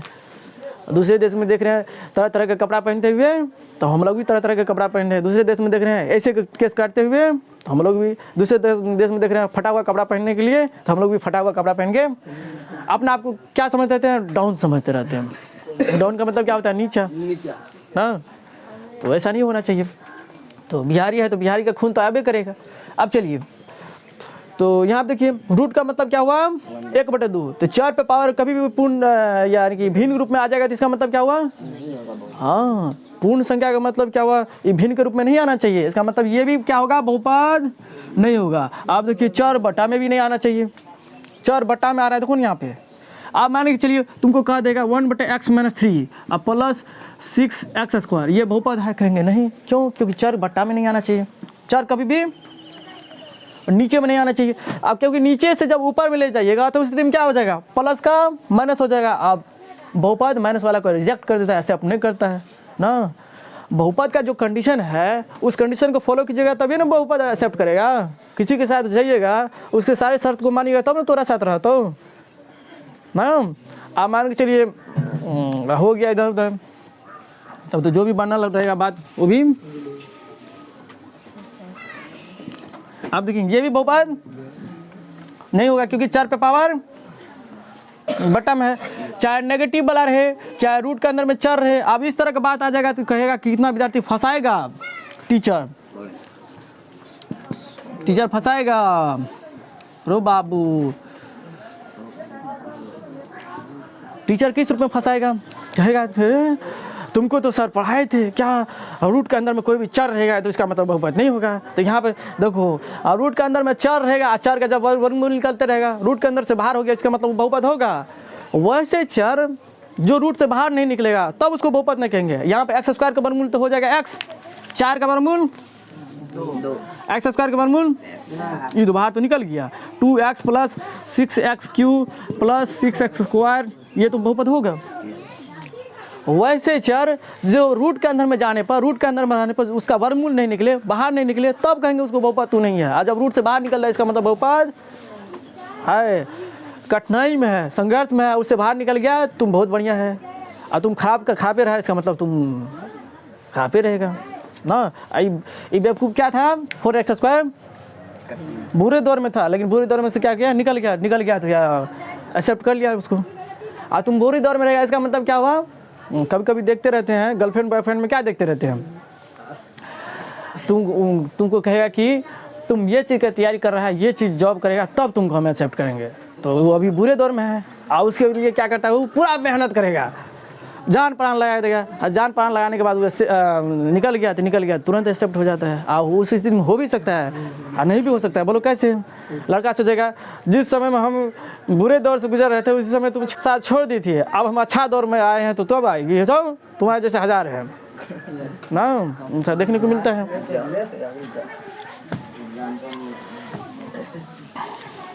जिस समय हम मर रहे थे उस समय कोई देखने वाला नहीं था, अब हमारा स्थिति अच्छा हुआ तो अब सब आता है देखने के लिए। बुरे दौर में कोई नहीं, अच्छे दौर में 1000 जाओ भागो।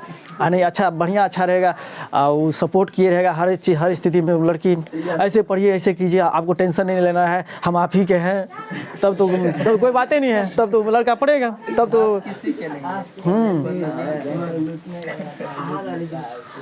बात को समझ गए, बात को समझ रहे हो ना। तो बहुपद आप देखिए बहुपद किसको कहेंगे, 6y power Q plus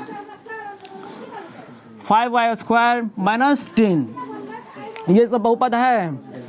6x power 4 plus 5x³ plus 4x² plus 20, ये सब बहुपद है, ये सब बहुपद है ना। जैसे में ये सब लिख लीजिए बहुपद के जैसे में हम क्या करेंगे, जो सब है बहुपद उसको भी लिखेंगे और जो सब नहीं है बहुपद उसको भी लिखेंगे, ताकि याद रहे कौन ककर चाहिए कौन ककर नहीं चाहिए। हाँ सबको याद रखेंगे हम।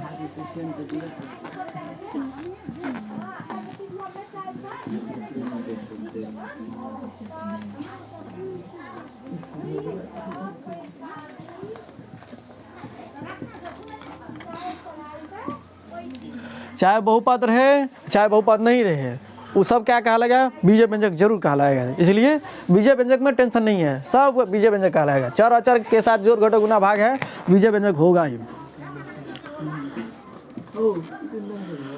ये भी यानी कि यहाँ पे क्या हो जाएगा? ये बहुपद नहीं होगा।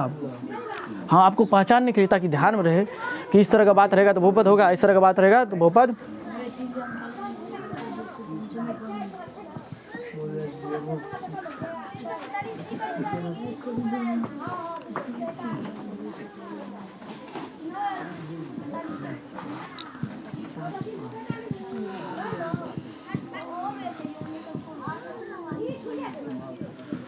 ये सब क्या है? बहुपद नहीं है। कॉमा देके लिख लीजिएगा, कौन बहुपद है। इंसान को तब समझ में आता है जब मुसीबत में रहता है, तब उसका अहमियत आता है। मुसीबत के समय में जो खड़ा रहे वही सच्चा मित्र है, वही सच्चा आपका जो कहने का आपका जो हो नाम। जो मुसीबत के समय आपका साथ छोड़ दे, इसका मतलब गलत इंसान है, हो सकता है। समझ में आ गया ना? अब देखिए, अब चट मंगनी पट बिया हो जाएगा, तुरंत आप सीख जाइएगा। यही बात सब आपको समझाने के लिए इतना समय लिया, अब तुरंत हो जाएगा। बहुपद समझ लिए ना? कई प्रकार के टीचर चर के आधार पर भी बहुपद को मानता है। एक चर वाले बहुपद, दो चर वाले बहुपद, तीन चर वाले बहुपद, फलना चर वाले बहुपद, 26 को है, 26 को चर पढ़ो ना। हम वो नहीं पढ़ाते हैं, हम पढ़ाएंगे बहुपद पद के प्रकार किस आधार पे। तो एगो पढ़ाएंगे पद के आधार पर,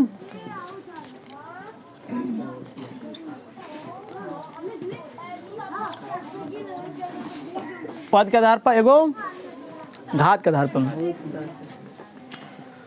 घात के आधार पर।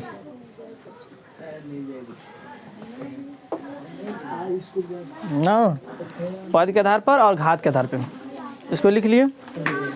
चलिए,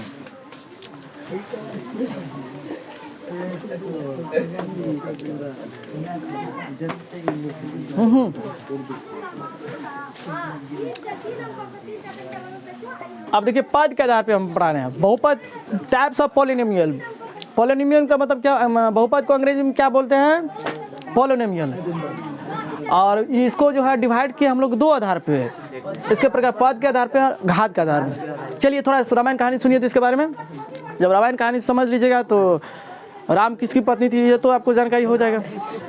हाँ, राम किसकी पत्नी थी आ जाएगा ना? अरे कुछ राम किसकी पत्नी थी? क्या पति था? चलिए, पद के आधार पे, पद के आधार पे बहुपद तीन प्रकार के जनरली देखा गया है। तो कई प्रकार के पद हो सकते हैं। पद के आधार पे बहुपद तीन प्रकार के हैं। तो एक पदी बहुपद, द्विपदी बहुपद, त्रिपदी बहुपद। अब पद तभी हम समझा रहे थे पद क्या है, अब अभी आपको समझ में आएगा। घात के आधार पर जनरली क्या होता है? बहुपद तीन प्रकार के हैं। वैसे चार घात वाले भी बहुपद होता है, उसको भी हम पढ़ा देंगे जनरली घात के आधार पर। लेकिन आपको जनरली ये कभी एग्जाम में नहीं पूछा जाएगा पद के आधार पर बहुपद कितना प्रकार के होते हैं, पद के घात के आधार पर बहुपद कितना प्रकार के होती है। सब कई प्रकार के पद हो सकता है, 26 प्रकार का पद हो सकता है। 26 को बना देंगे लेटर, इसलिए ये सब नहीं पूछा जा सकता है। समझ रहे हैं? अब पूछेगा भी तो जनरली क्या होता है? पद के आधार पर तीन प्रकार के बहुपद।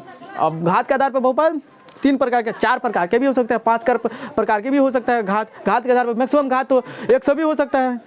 9th क्लास में दिए हैं क्वेश्चन, इस तरह से दिया है। 35 घात वाले त्रिपदी बहुपद बनाइए, 100 घात वाले द्विपदी बहुपद बनाइए, 35 घात वाले त्रिपदी बहुपद बनाइए। इस तरह से क्वेश्चन है। तो घात के आधार पर चाहे सोचेंगे तो अनंत हो सकता है। लेकिन जनरली जो आपको पढ़ाया जाता है, जनरली जो आपके बुक में है, NCERT बुक है, तो हमको बुक को तो फॉलो करना पड़ेगा।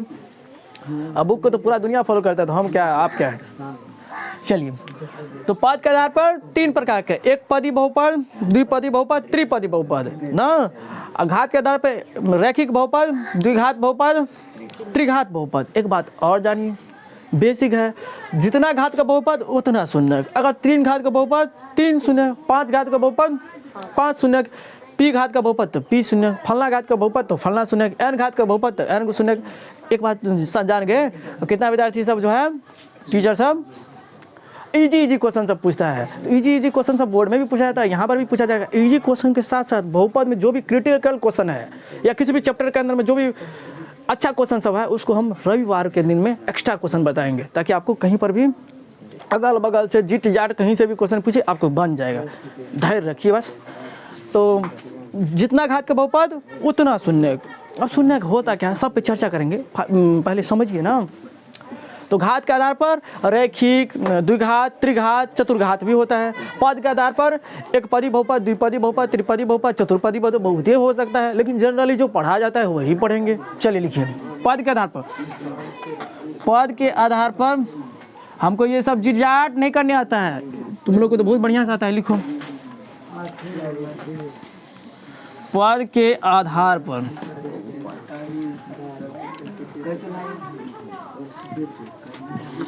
पद के आधार पर बहुपद के, बस तुम लोग का सपोर्ट चाहिए ना। जनता ही प्रधान होता है। जनता चाहेगा किसी को ऊंचा उठाने के लिए पल भर में उठा देगा, और जनता चाहेगा किसी को डुबाने के लिए। लोकतंत्र में यही ना है। और पद के आधार पर बहुपद के प्रकार, पद के आधार पर बहुपद के प्रकार लिखे, तब नीचे में लिखिएगा पद के आधार पर बहुपद 3 प्रकार के होते हैं। इस तरह से आंसर में क्या लिखेंगे? पद के आधार पर बहुपद 3 प्रकार के होते हैं।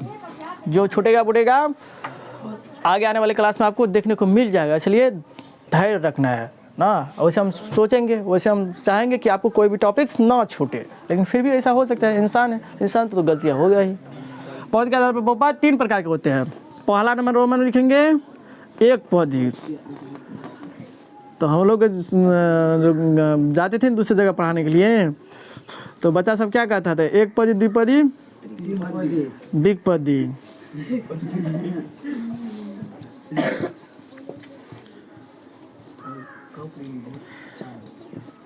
ना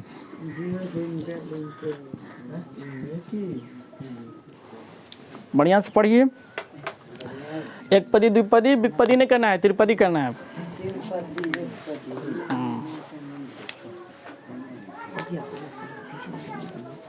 देखते जाओ, थोड़ा समय 4-5 महीना वीडियो अपलोड होते जाए, हाँ, चैप्टर बाय चैप्टर अपलोड होते जाए। देखो कितना विद्यार्थी आता है। यहाँ के नहीं आएगा, गांव का दूसरे राज्य के विद्यार्थी हम ला देंगे, टेंशन मत लो। कभी न कभी जरूर आएगा। जब ऑनलाइन जब chapter by chapter video upload होगा वो आएगा। जो नहीं सोच रहा है दुनिया वही तो करना है, जो संभव है वही। जो दुनिया नहीं सोच रहा है वही तो हमको करना है। त्रिपदी, अरे यहाँ पे चल कहाँ रहे रे?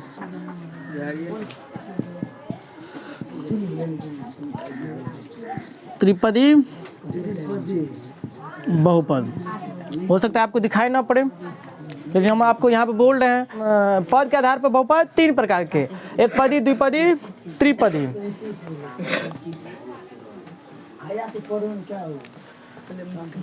अब लिखिए इसका परिभाषा लिखिए, बारीकी से सारे का परिभाषा जान जाइए। अब परिभाषा जानेंगे क्या? जान ले है एक पद वाले बहुपद को, और यार तो इसी परिभाषा के दूसरे रूप में, नहीं तो कितना विद्यार्थी कितना टीचर सोचेगा रटल है। वैसे बहुपद जिसमें सिर्फ एक पद हो, जिसमें केवल एक पद हो। द्विपद वाले बहुपद को द्विपदी, 3 पद वाले को बहुपद को त्रिपदी। इसमें याद करने वाली क्या बात है? समझ गए, बस हो गया। चलिए अब लिखिए इसका परिभाषा बारीकी से। एक पदी बहुपद, एक पदी बहुपद।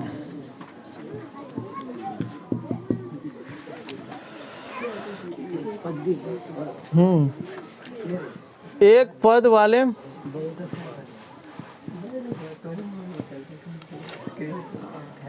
एक पद वाले बहुपद को हाँ एक पद वाले बहुपद को एक पदी बहुपद कहते हैं। ये इसको बहुपद नहीं मानेंगे, ऐसे एक भाग है। एक पद वाले बहुपद को एक पदी बहुपद कहते हैं। क्यों नहीं मानेंगे? क्योंकि बहुपद का मतलब अनेक पद है, यहाँ पे एक पद है।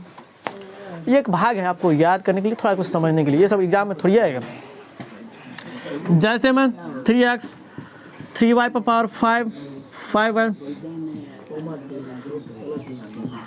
वैसे कॉपी में भरल रहेगा ताकि कोई टीचर कहेगा एक पदी बहुपद पढ़े ना है, तो कहेंगे देखो पढ़े ना है।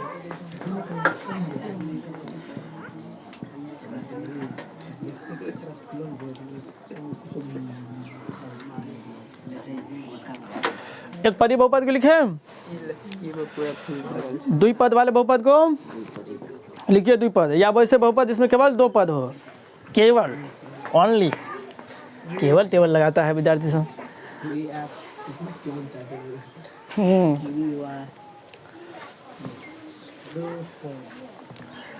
द्विपदी बहुपद को लिखिए और यहाँ पर उसका डेफिनेशन दे देते हैं, दूसरे रूप में देते हैं।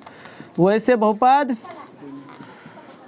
चेंज कीजिए हमेशा, वैसे बहुपद जिसमें केवल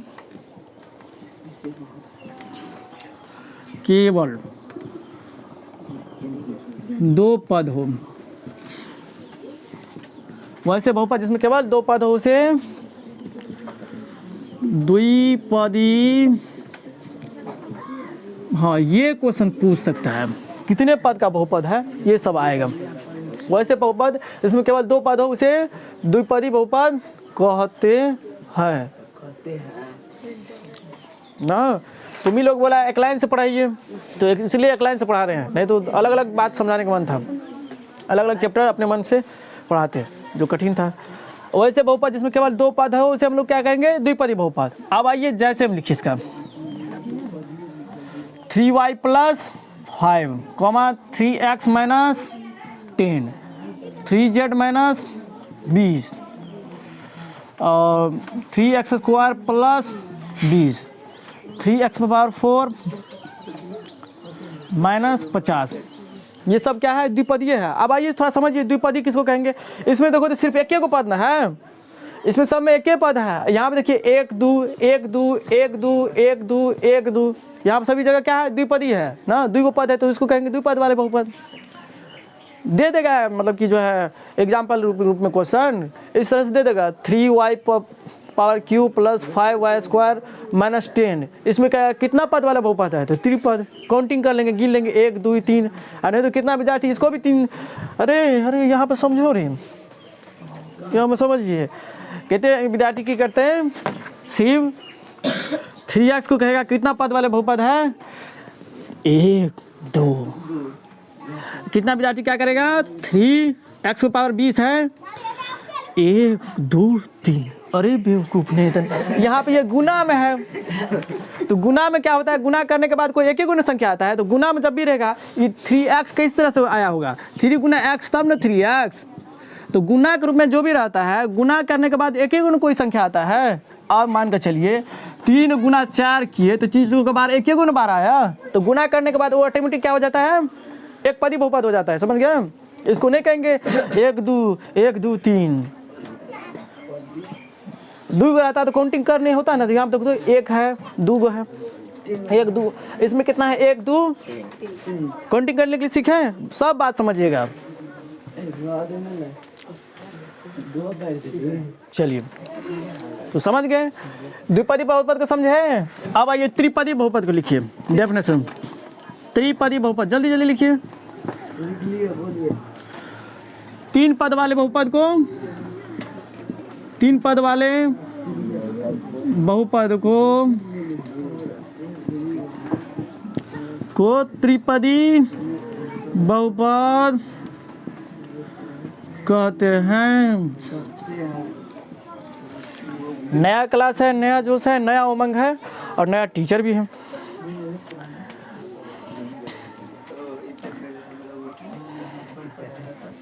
तीन पद वाले बहुपद को त्रिपदी बहुपद कहते हैं। देखो जैसे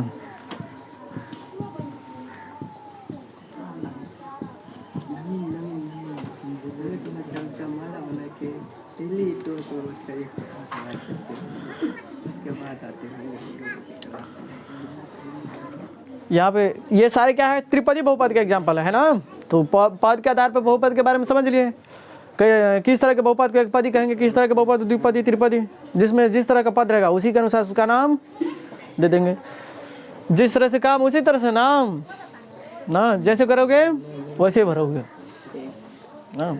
अच्छा करोगे तो अच्छा भरोगे, बुरा करोगे तो बुरा भरोगे। जल्दी ले लिखिए, रामायण कहानी सब है ये सब। पद के आधार पर बहुपद 3 प्रकार के।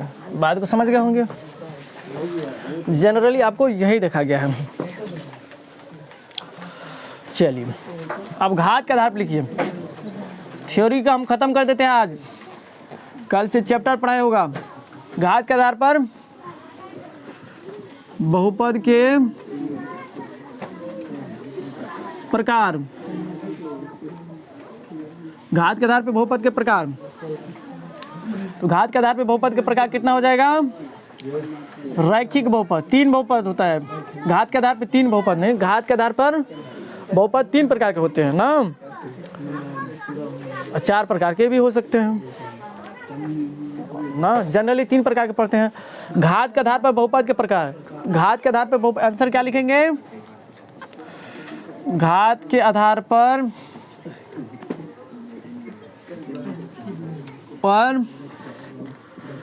बहुपद, घात के आधार पर बहुपद 3 प्रकार के होते हैं। 3 प्रकार के होते हैं। कितना विद्यार्थी सोचेगा अरे मास्टर को क्या है, हैंडराइटिंग बढ़िया से नहीं बनता है, मास्टर खराब पढ़ा रहा है। हमको हैंडराइटिंग से क्या मतलब है, तुमको समझने से मतलब है ना। उसको पूरा लिखा करके पूरा बढ़िया से, नहीं कहते सोना जैसे लिखा हुआ रहना चाहिए, तब कहेगा हाँ वो है। हमारे गांव के एगो विद्यार्थी है जिसका नाम क्या है, गिरजा। वो मैट्रिक का एग्जाम दिया था। देखू यो हम सोना नहीं छटके तो अक्षर लिखना रहिए, तब कि हो केना भए गेलै। तो सोना नहीं लिखबै तो सोना नहीं लिखबै में कंसेप्टो होना चाहिए कि लिख दिलिए खाली। घात के आधार पर बहुपद 3 प्रकार के होते हैं। तो घात के आधार पर बहुपद 3 प्रकार के, पहला लिखेंगे क्या रोमन में? रैखिक बहुपद। रैखिक बहुपद, रैखिक बहुपद, रैखिक बहुपद को ही हम लोग कहते हैं दूसरे नाम से एक घातीय बहुपद। एक घातीय, एक घातीय रैखिक बहुपद। इसके बाद द्विघात बहुपद, उसके बाद त्रिघात बहुपद, और इसके बाद द्विघात भी बहुपद होता है। लेकिन जनरली आपको पढ़ाया जाएगा नहीं रे, चतुर्घात भी बहुपद है जिससे हम लोग कहते हैं, उसको भी लिख लीजिए। द्विघात इसको कहते हैं यार, तो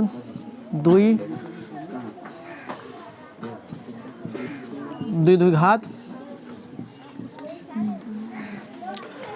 हो सकता है। आप घात के आधार पर बहुपद 4 प्रकार के लिख सकते हैं जनरली, लेकिन बुक में दिया रहेगा कितना, त्रिघाते तक। लेकिन आपके क्लास 10th में चतुर्घात के बारे में भी पढ़ाया गया है। 4 घात वाले इस बहुपद के कितना शून्यक, तो 4 को शून्यक, जिसमें इस तरह का सवाल आपको देखने को मिलेगा। 4 शून्यक में आपको 2 को शून्यक दे रहेगा, और उसी 2 शून्यक के माध्यम से आपको और 2 शून्यक निकालना होगा। तो 2 2 4 स्थिति में आपको 4 घात वाले बहुपद का शून्यक निकाल लीजिएगा ना। 8th 9th में बहुपद जो है घात के आधार पर 3 प्रकार का होता है। लेकिन यहाँ पर मैट्रिक है ना, आगे आप बढ़ गए तो आपका सिलेबस में नहीं आगे बढ़ेगा। यहाँ पे आप लिख सकते हैं घात के आधार पर बहुपद 4 प्रकार के होते हैं, क्योंकि 4 चतुर्घात भी बहुपद देखे हैं, पढ़ा है तो देखें, उसको शुद्धिकरण कर लीजिएगा। घात के आधार पर बहुपद 4 प्रकार के होते हैं। 4 घात वाले बहुपद को, 4 घात वाले बहुपद को द्विघात बहुपद कहते हैं। एक घात, हाँ द्विघात बहुपद, द्विघात बहुपद। चलिए आप समझिए को, इसको समझिए बेहतरीन तरीका से। घात के आधार पर बहुपद के प्रकार, तो घात के आधार पर जनरली सामान्यतः 3 प्रकार के देखा गया है, लेकिन आपके मैट्रिक में 4 प्रकार के भी है। 4 प्रकार का मतलब घात के आधार पर 4 प्रकार के। तो रैखिक बहुपद, रैखिक बहुपद का मतलब क्या हुआ? वैसे बहुपद जिसमें चारों पर मैक्सिमम पावर 1 हो। रैखिक का मतलब 1, द्विघात का मतलब मैक्सिमम पावर 2, इसलिए बहुपद की घात वहाँ पे पढ़ा है ताकि यहाँ पे बच्चा को यहाँ पे समझने में दिक्कत नहीं हो। मैक्सिमम पावर 3 तो त्रिघात बहुपद है, मैक्सिमम पावर 4 तो द्विघात बहुपद। आइए, अगर आपको ये ध्यान में नहीं रहे तो उस स्थिति में द्वि का मतलब समझ लाइएगा। समझने के लिए यहाँ पे बता रहे हैं, द्वि का मतलब 4, तो 4 घात वाले बहुपद को द्विघात बहुपद कहते हैं। द्वि 4 हो गया ना, ये समझने के लिए समझा रहे हैं। रैखिक का मतलब जिस पे पावर 1 हो, जिस बहुपद पर 4 पे अधिकतम पावर 1 हो उसके हम लोग कहेंगे रैखिक। और द्विघात को मतलब मैक्सिमम पावर 2, त्रिघात को मतलब मैक्सिमम पावर 3। ले लगे आप बोले हैं बोलने के लिए।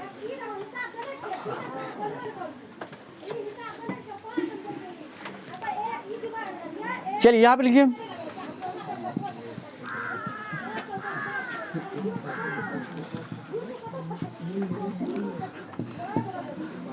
तुम ही लोग ने बोलता था पढ़ाई नहीं हो रहा है। देखो ना पढ़ाई कैसे होगा, वीडियो शूटिंग नहीं हो रहा था तो इसका मतलब क्या पढ़ाई नहीं होगा? सब दिन पढ़ाई होगा बढ़िया से। पूरा बढ़िया से हो रहा है। रैखिक बहुपद,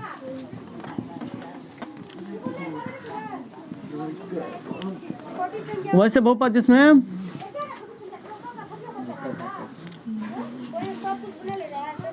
चारों पर घात 1 हो उसे रैखिक बहुपद या एक घातीय बहुपद कहते हैं।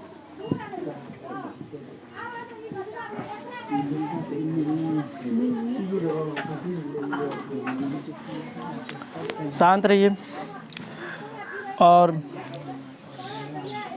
इसके बारे में और क्या आपको एग्जाम में पूछ सकता है? रैखिक बहुपद का शून्यक, तो जितना घात का बहुपद उतना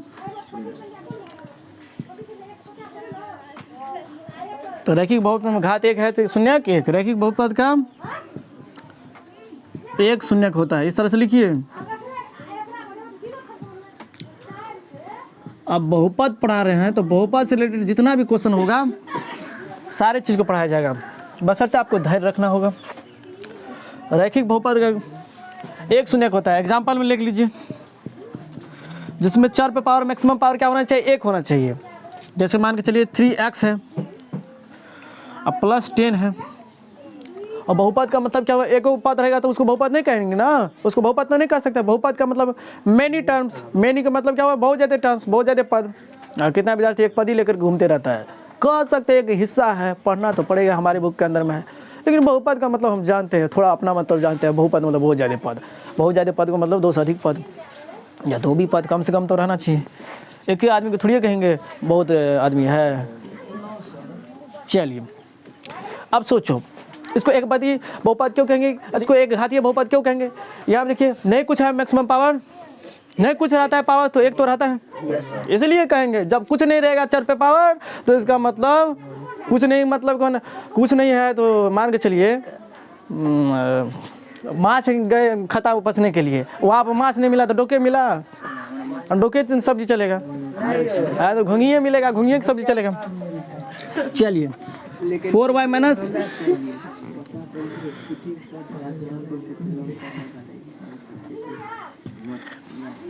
ये सब क्या है? रैखिक बहुपद का एग्जाम्पल। जब कुछ नहीं रहे 4 पे तो समझ जाएंगे वो रैखिक है। कुछ नहीं रहता है तो 1 रहता है। 1 का मतलब क्या हुआ? रैखिक। जब खता में कुछ नहीं रहा तो डोके मिलेगा, डोके की सब्जी बनाएंगे। मच्छर मिलेगा।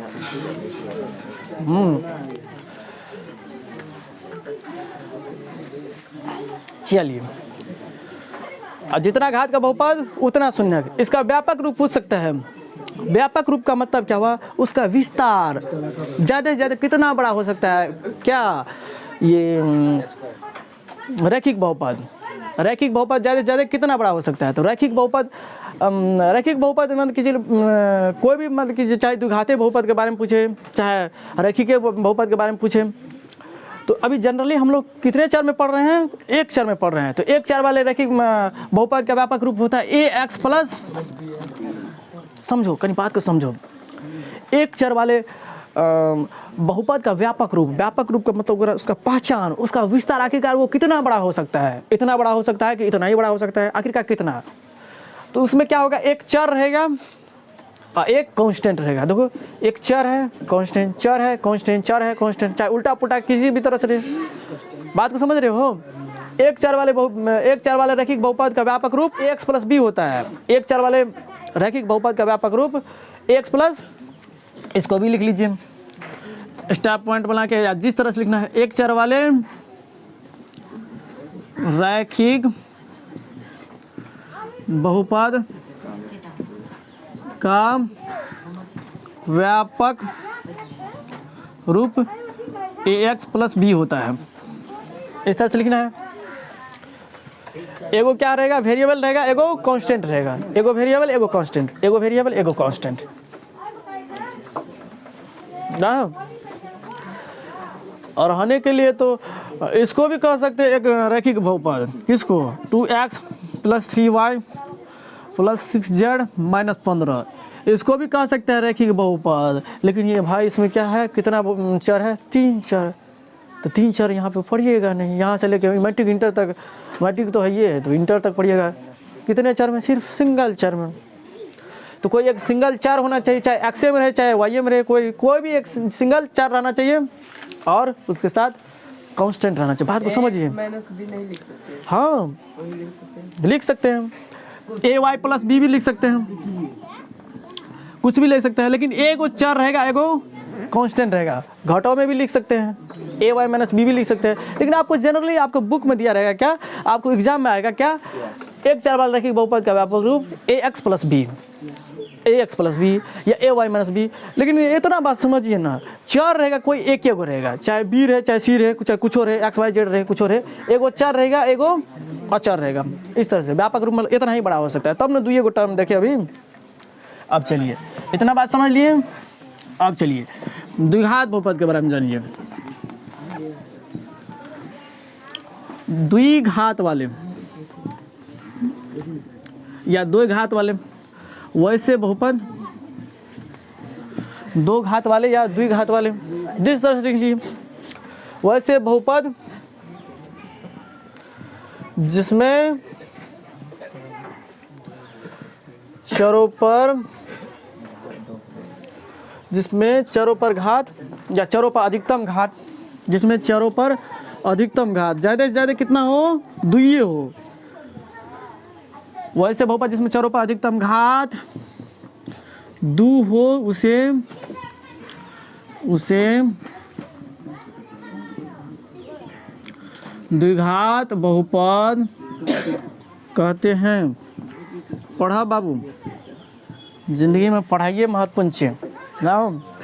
बेरोजगार रहब तो कतुक नहीं रहब ना। तू जाने छ कौन एगो शर्मा के कहानी रही, ज्योति वाला कहानी कांड भेलै, बुझल ना? Yes sir. ज्योति वाला कहानी की भेलै, लड़का की भए गेलै बेरोजगार, तो लड़की ओकरा की करलकै, छोड़ि देलकै। तो तोहो चाहे छी तोरा नहीं छोड़े। ज्योति मौर्या के बारे में सुने हो? तोहो चाहे छी आगे जकरा साथ हेतो तोरा नहीं छोड़े एक साथ, तू कोनो रोजगार में लगल रहबी ना तो तोरो छोड़ देतो। बेरोजगारी एक अभिशाप है। बेरोजगार एक एहन समस्या छै, एहन कैंसर रोग के तरह छै, जे कारण से तोरा सामने में, जिसके कारण से आपके घर परिवार में आपका बाल बच्चा बीवी तक छोड़ देता है। इसलिए बेरोजगार नहीं रहना चाहिए।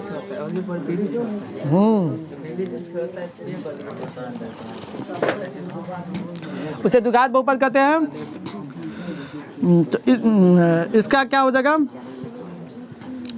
इसका 2 शून्य होता है। किसका? द्विघात बहुपद का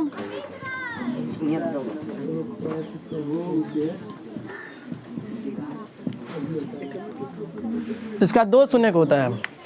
जितना घात का बहुपद उतना शून्य, तो 2 घात का बहुपद 2 शून्य ना।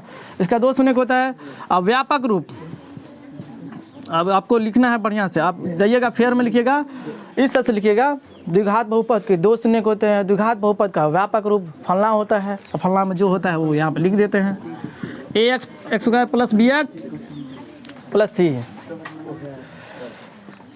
द्विघात बहुपद ज़्यादा से ज़्यादा कितना बड़ा हो सकता है? इतना ही बड़ा हो सकता है। विस्तार, आखिरकार ये कितना बड़ा हो सकता है? व्यापक का मतलब विस्तार, ज़्यादा से ज़्यादा ना। व्यापक रूप क्या हो जाएगा? A X square plus B X, क्योंकि मैक्सिमम पावर 2 है तो मैक्सिमम पावर 2 है तो इसलिए द्विघात बहुपद। मैक्सिमम पावर जो रहेगा तो जो घात का बहुपद। नाम लिखिए।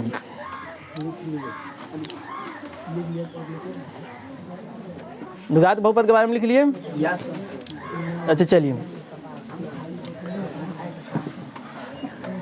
अब आइए त्रिघात बहुपद के बारे में जानकारी लेते हैं। त्रिघात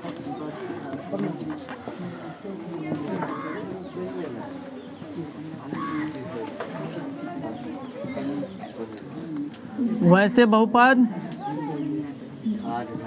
जिस पर चरों का घात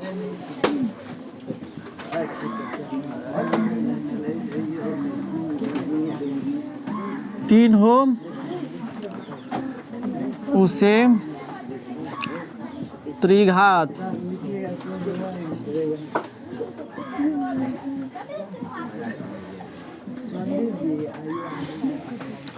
वैसे बहुपद जिसमें चारों पर घात या तीन घात वाले बहुपद को जिस रूप में दीजिए, तीन घात वाले बहुपद को त्रिघात बहुपद, चार घात वाले बहुपद को द्विघात बहुपद, जितना घात वाले बहुपद को उतना घात का बहुपद। वैसे बहुपद जिस पर चारों का घात, जिस पर हाँ रे हो सकता है कभी। वैसे बहुपद जिस पर चारों का घात आप कई रूप में दे सकते हो, इसलिए तो बोल रहे हैं। आपको देखना ही पड़ेगा वीडियो, बेहतर नॉलेज के लिए देखना ही पड़ेगा, क्योंकि एक वीडियो एडिटिंग करने में अब लगेगा इसमें 4-5 घंटा, और उस 4-5 घंटा के दौरान जो भी महत्वपूर्ण बातें हो सकती है सब बात इसमें ऐड करेंगे, तब अनीस भी देखेगा, अनीस भी बढ़िया बनेगा, और अनीस के आने वाले नस्ल भी बढ़िया बढ़ेगा।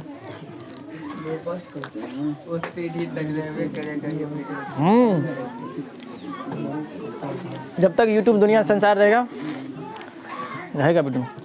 वैसे बहुपद जिसमें चरों का घात या जिस पर चरों का घात 3 हो। अब जिस रूप में लिखना है लिखिए, जैसे में लिख लीजिए।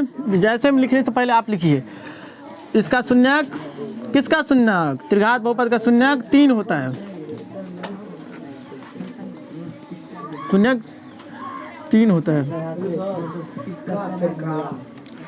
इसका हो सकता है ज़्यादा, इसका शून्यक 3 होता। ये किस लिए लिखे हैं? इसका तो इस्तेमाल होना चाहिए। ये भी कहता होगा जो हमको कुछ कर ही नहीं रहा है, सिर्फ ला करके छोड़ दिया है। जिसको तुम बना के लेके आओगे उसको कुछ करोगे नहीं तो वो भी कहेगा ये तो ला करके उसे कर रहा है। शक करेगा ना तुमको, इसलिए इसको कुछ काम करते। इसका व्यापक रूप क्या हो जाएगा? व्यापक रूप ax³ plus bx² plus cx plus d।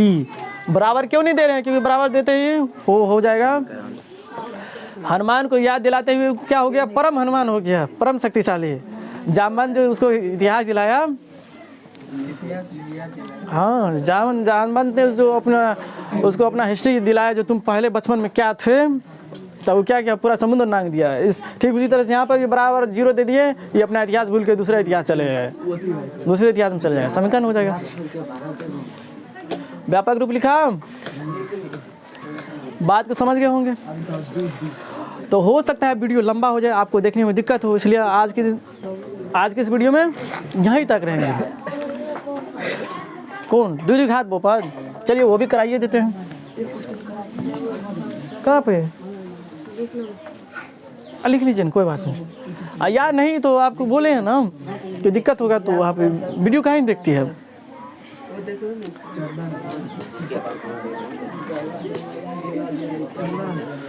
द्विघात बहुपद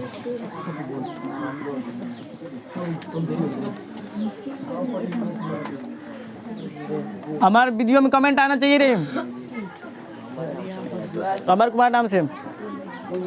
हाँ तुम्हारे जिसके पास है वो कमेंट कीजिएगा। द्विघात बहुपद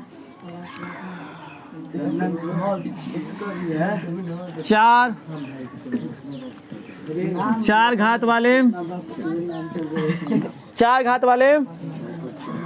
बहुपद को, चार घात वाले बहुपद को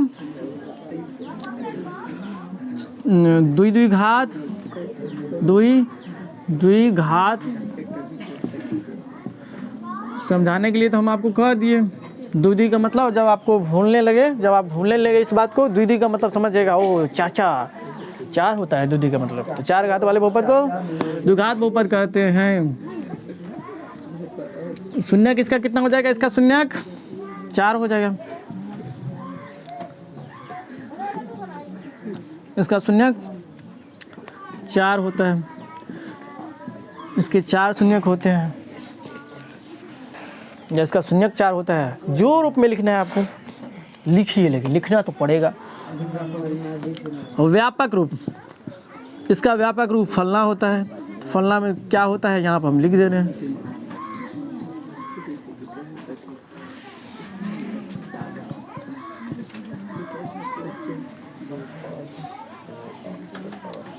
ax पे power 4 plus B X cube plus C X square plus D. तो इसका व्यापक रूप क्या हो जाएगा? ax के power 4 plus B X cube plus C X square plus D. किसका? द्विघात बहुपद का व्यापक रूप यही। जनरली कितना बड़ा हो सकता है? 4 रहेगा, 3 रहेगा, 2 रहेगा, एगो कांस्टेंट रहेगा। जनरली इसका विस्तार यहीं तक हो सकता है। हाँ, एग्जाम्पल लीजिएगा तो ले लीजिए, कुछ भी ले सकते हैं, आपको अपना मन से ले लीजिए, लेकिन मैक्सिमम पावर क्या होना चाहिए? 4 होना चाहिए। बुराई देखने वाला हीरा में भी बुराई सोच लेता है। हीरा बहुत कठोर होता है, कटता ही नहीं है ना। अच्छाई देखने वाला कोयला में भी अच्छाई देख लेता है। कोयला कितना बढ़िया है, एंथ्रासाइट कोयला। हर एक चीज़ में क्या है? पॉजिटिव नेगेटिव छुपा हुआ है। बस आप पे डिपेंड करता है कि आप क्या ले रहे हैं ना। पॉजिटिव नेगेटिव का तो दुनिया है। पॉजिटिव नेगेटिव नहीं रहेगा तो दुनिया नहीं चलेगा। भगवान है तो राक्षस का भी होना जरूरी है। पता चला सब बढ़िया इंसान है, उसको दबाएगा।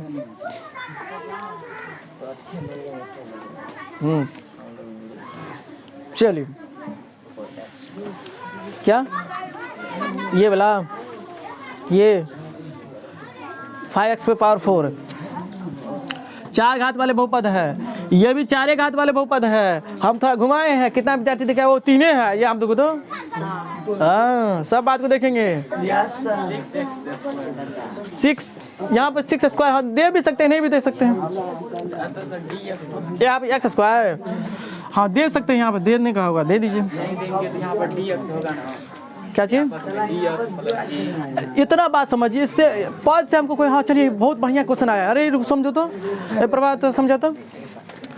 यहाँ पे कहने का मतलब क्या हुआ? ये लड़का क्वेश्चन किया, सर जी इतना बड़ा हो सकता है, हम ज़्यादा से ज़्यादा इसका विस्तार यहाँ तक हो सकता है, लेकिन कह रहा है 4 घात वाले बहुपद, तो इस यहाँ पे कितना बड़ा विस्तार हो उससे कोई मतलब नहीं है। लेकिन ये जो है कह रहा है कि 4 घात वाले बहुपद इतना ही बड़ा हो सकता है, इससे ज़्यादा नहीं हो सकता है। एगो चतुर्घात रहेगा, एगो त्रिघात रहेगा, एगो द्विघात रहेगा, इस तरह से पावर इतना ही बड़ा।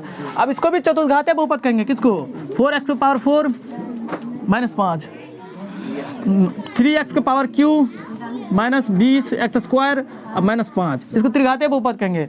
इस मैक्सिमम पावर को देखना है, जितना घात का मैक्सिमम पावर रहेगा, जितना घात रहेगा मैक्सिमम पावर पे उतना घात का बहुपद। अब उतना बड़ा पद को नहीं देखेंगे चाहे। हाँ, ये बात हमें आपको यहाँ से किस बात की जानकारी मिल रहा है? जो चतुर्घात वाला बहुपद रहेगा ना, तो जनरली इतना उसमें इतना जनरली बात रहेगा। जनरली का मतलब क्या हो? इससे बड़ा नहीं हो सकता, ये हो सकता है। इसका मतलब आप मान के चलिए इतना बड़ा नहीं है, ये है, तो इसको चतुर्घात बहुपद नहीं कहेंगे, इसको भी कहेंगे, क्योंकि मैक्सिमम पावर। इसका लेंथ कितना बड़ा हो छोटा उससे कोई मतलब नहीं है। ये विस्तार है, विस्तार का मतलब अधिकतम इतना, इससे बड़ा नहीं हो सकता है। तो इससे छोटा वाला रहेगा। अगर मैक्सिमम पावर 4 रहेगा तो चतुर्घात बहुपद यानी कि द्विघात बहुपद होगा ना। तो 4 घात वाले बहुपद को द्विघात बहुपद। तो इस वीडियो के अंदर में हमने आपको जो भी समझाने का प्रयास किए हैं, हम आशा कर सकते हैं कि आप लोगों ने उसको एक बेहतरीन तरीके से समझ लिए होंगे। यदि वीडियो पसंद आए तो हमारे चैनल को जरूर सब्सक्राइब कीजिएगा और वीडियो को लाइक भी कर दीजिएगा, और हो सके तो इस वीडियो को अपने व्हाट्सएप ग्रुप में शेयर भी कीजिएगा, क्योंकि आपका एक शेयर और एक कमेंट हमें एनर्जी देता है। तो आपका यदि लगातार इसी तरह से सपोर्ट बना रहेगा तो इस चैनल के माध्यम से आपको कंटिन्यूस इसी तरह से वीडियो आते रहेगा और आपका भी भविष्य बनेगा, और इससे जब आपका भविष्य बनेगा तो हमारा भी भविष्य बनेगा, और जिस राज्य से हो आप उस राज्य का भी भविष्य बनेगा। चलिए आज के लिए यह वीडियो को समाप्त करते हैं, फिर मिलेंगे नए वीडियो में नए कंसेप्ट के साथ। तब तक के लिए हमें विदा दीजिए। जय हिंद, जय भारत।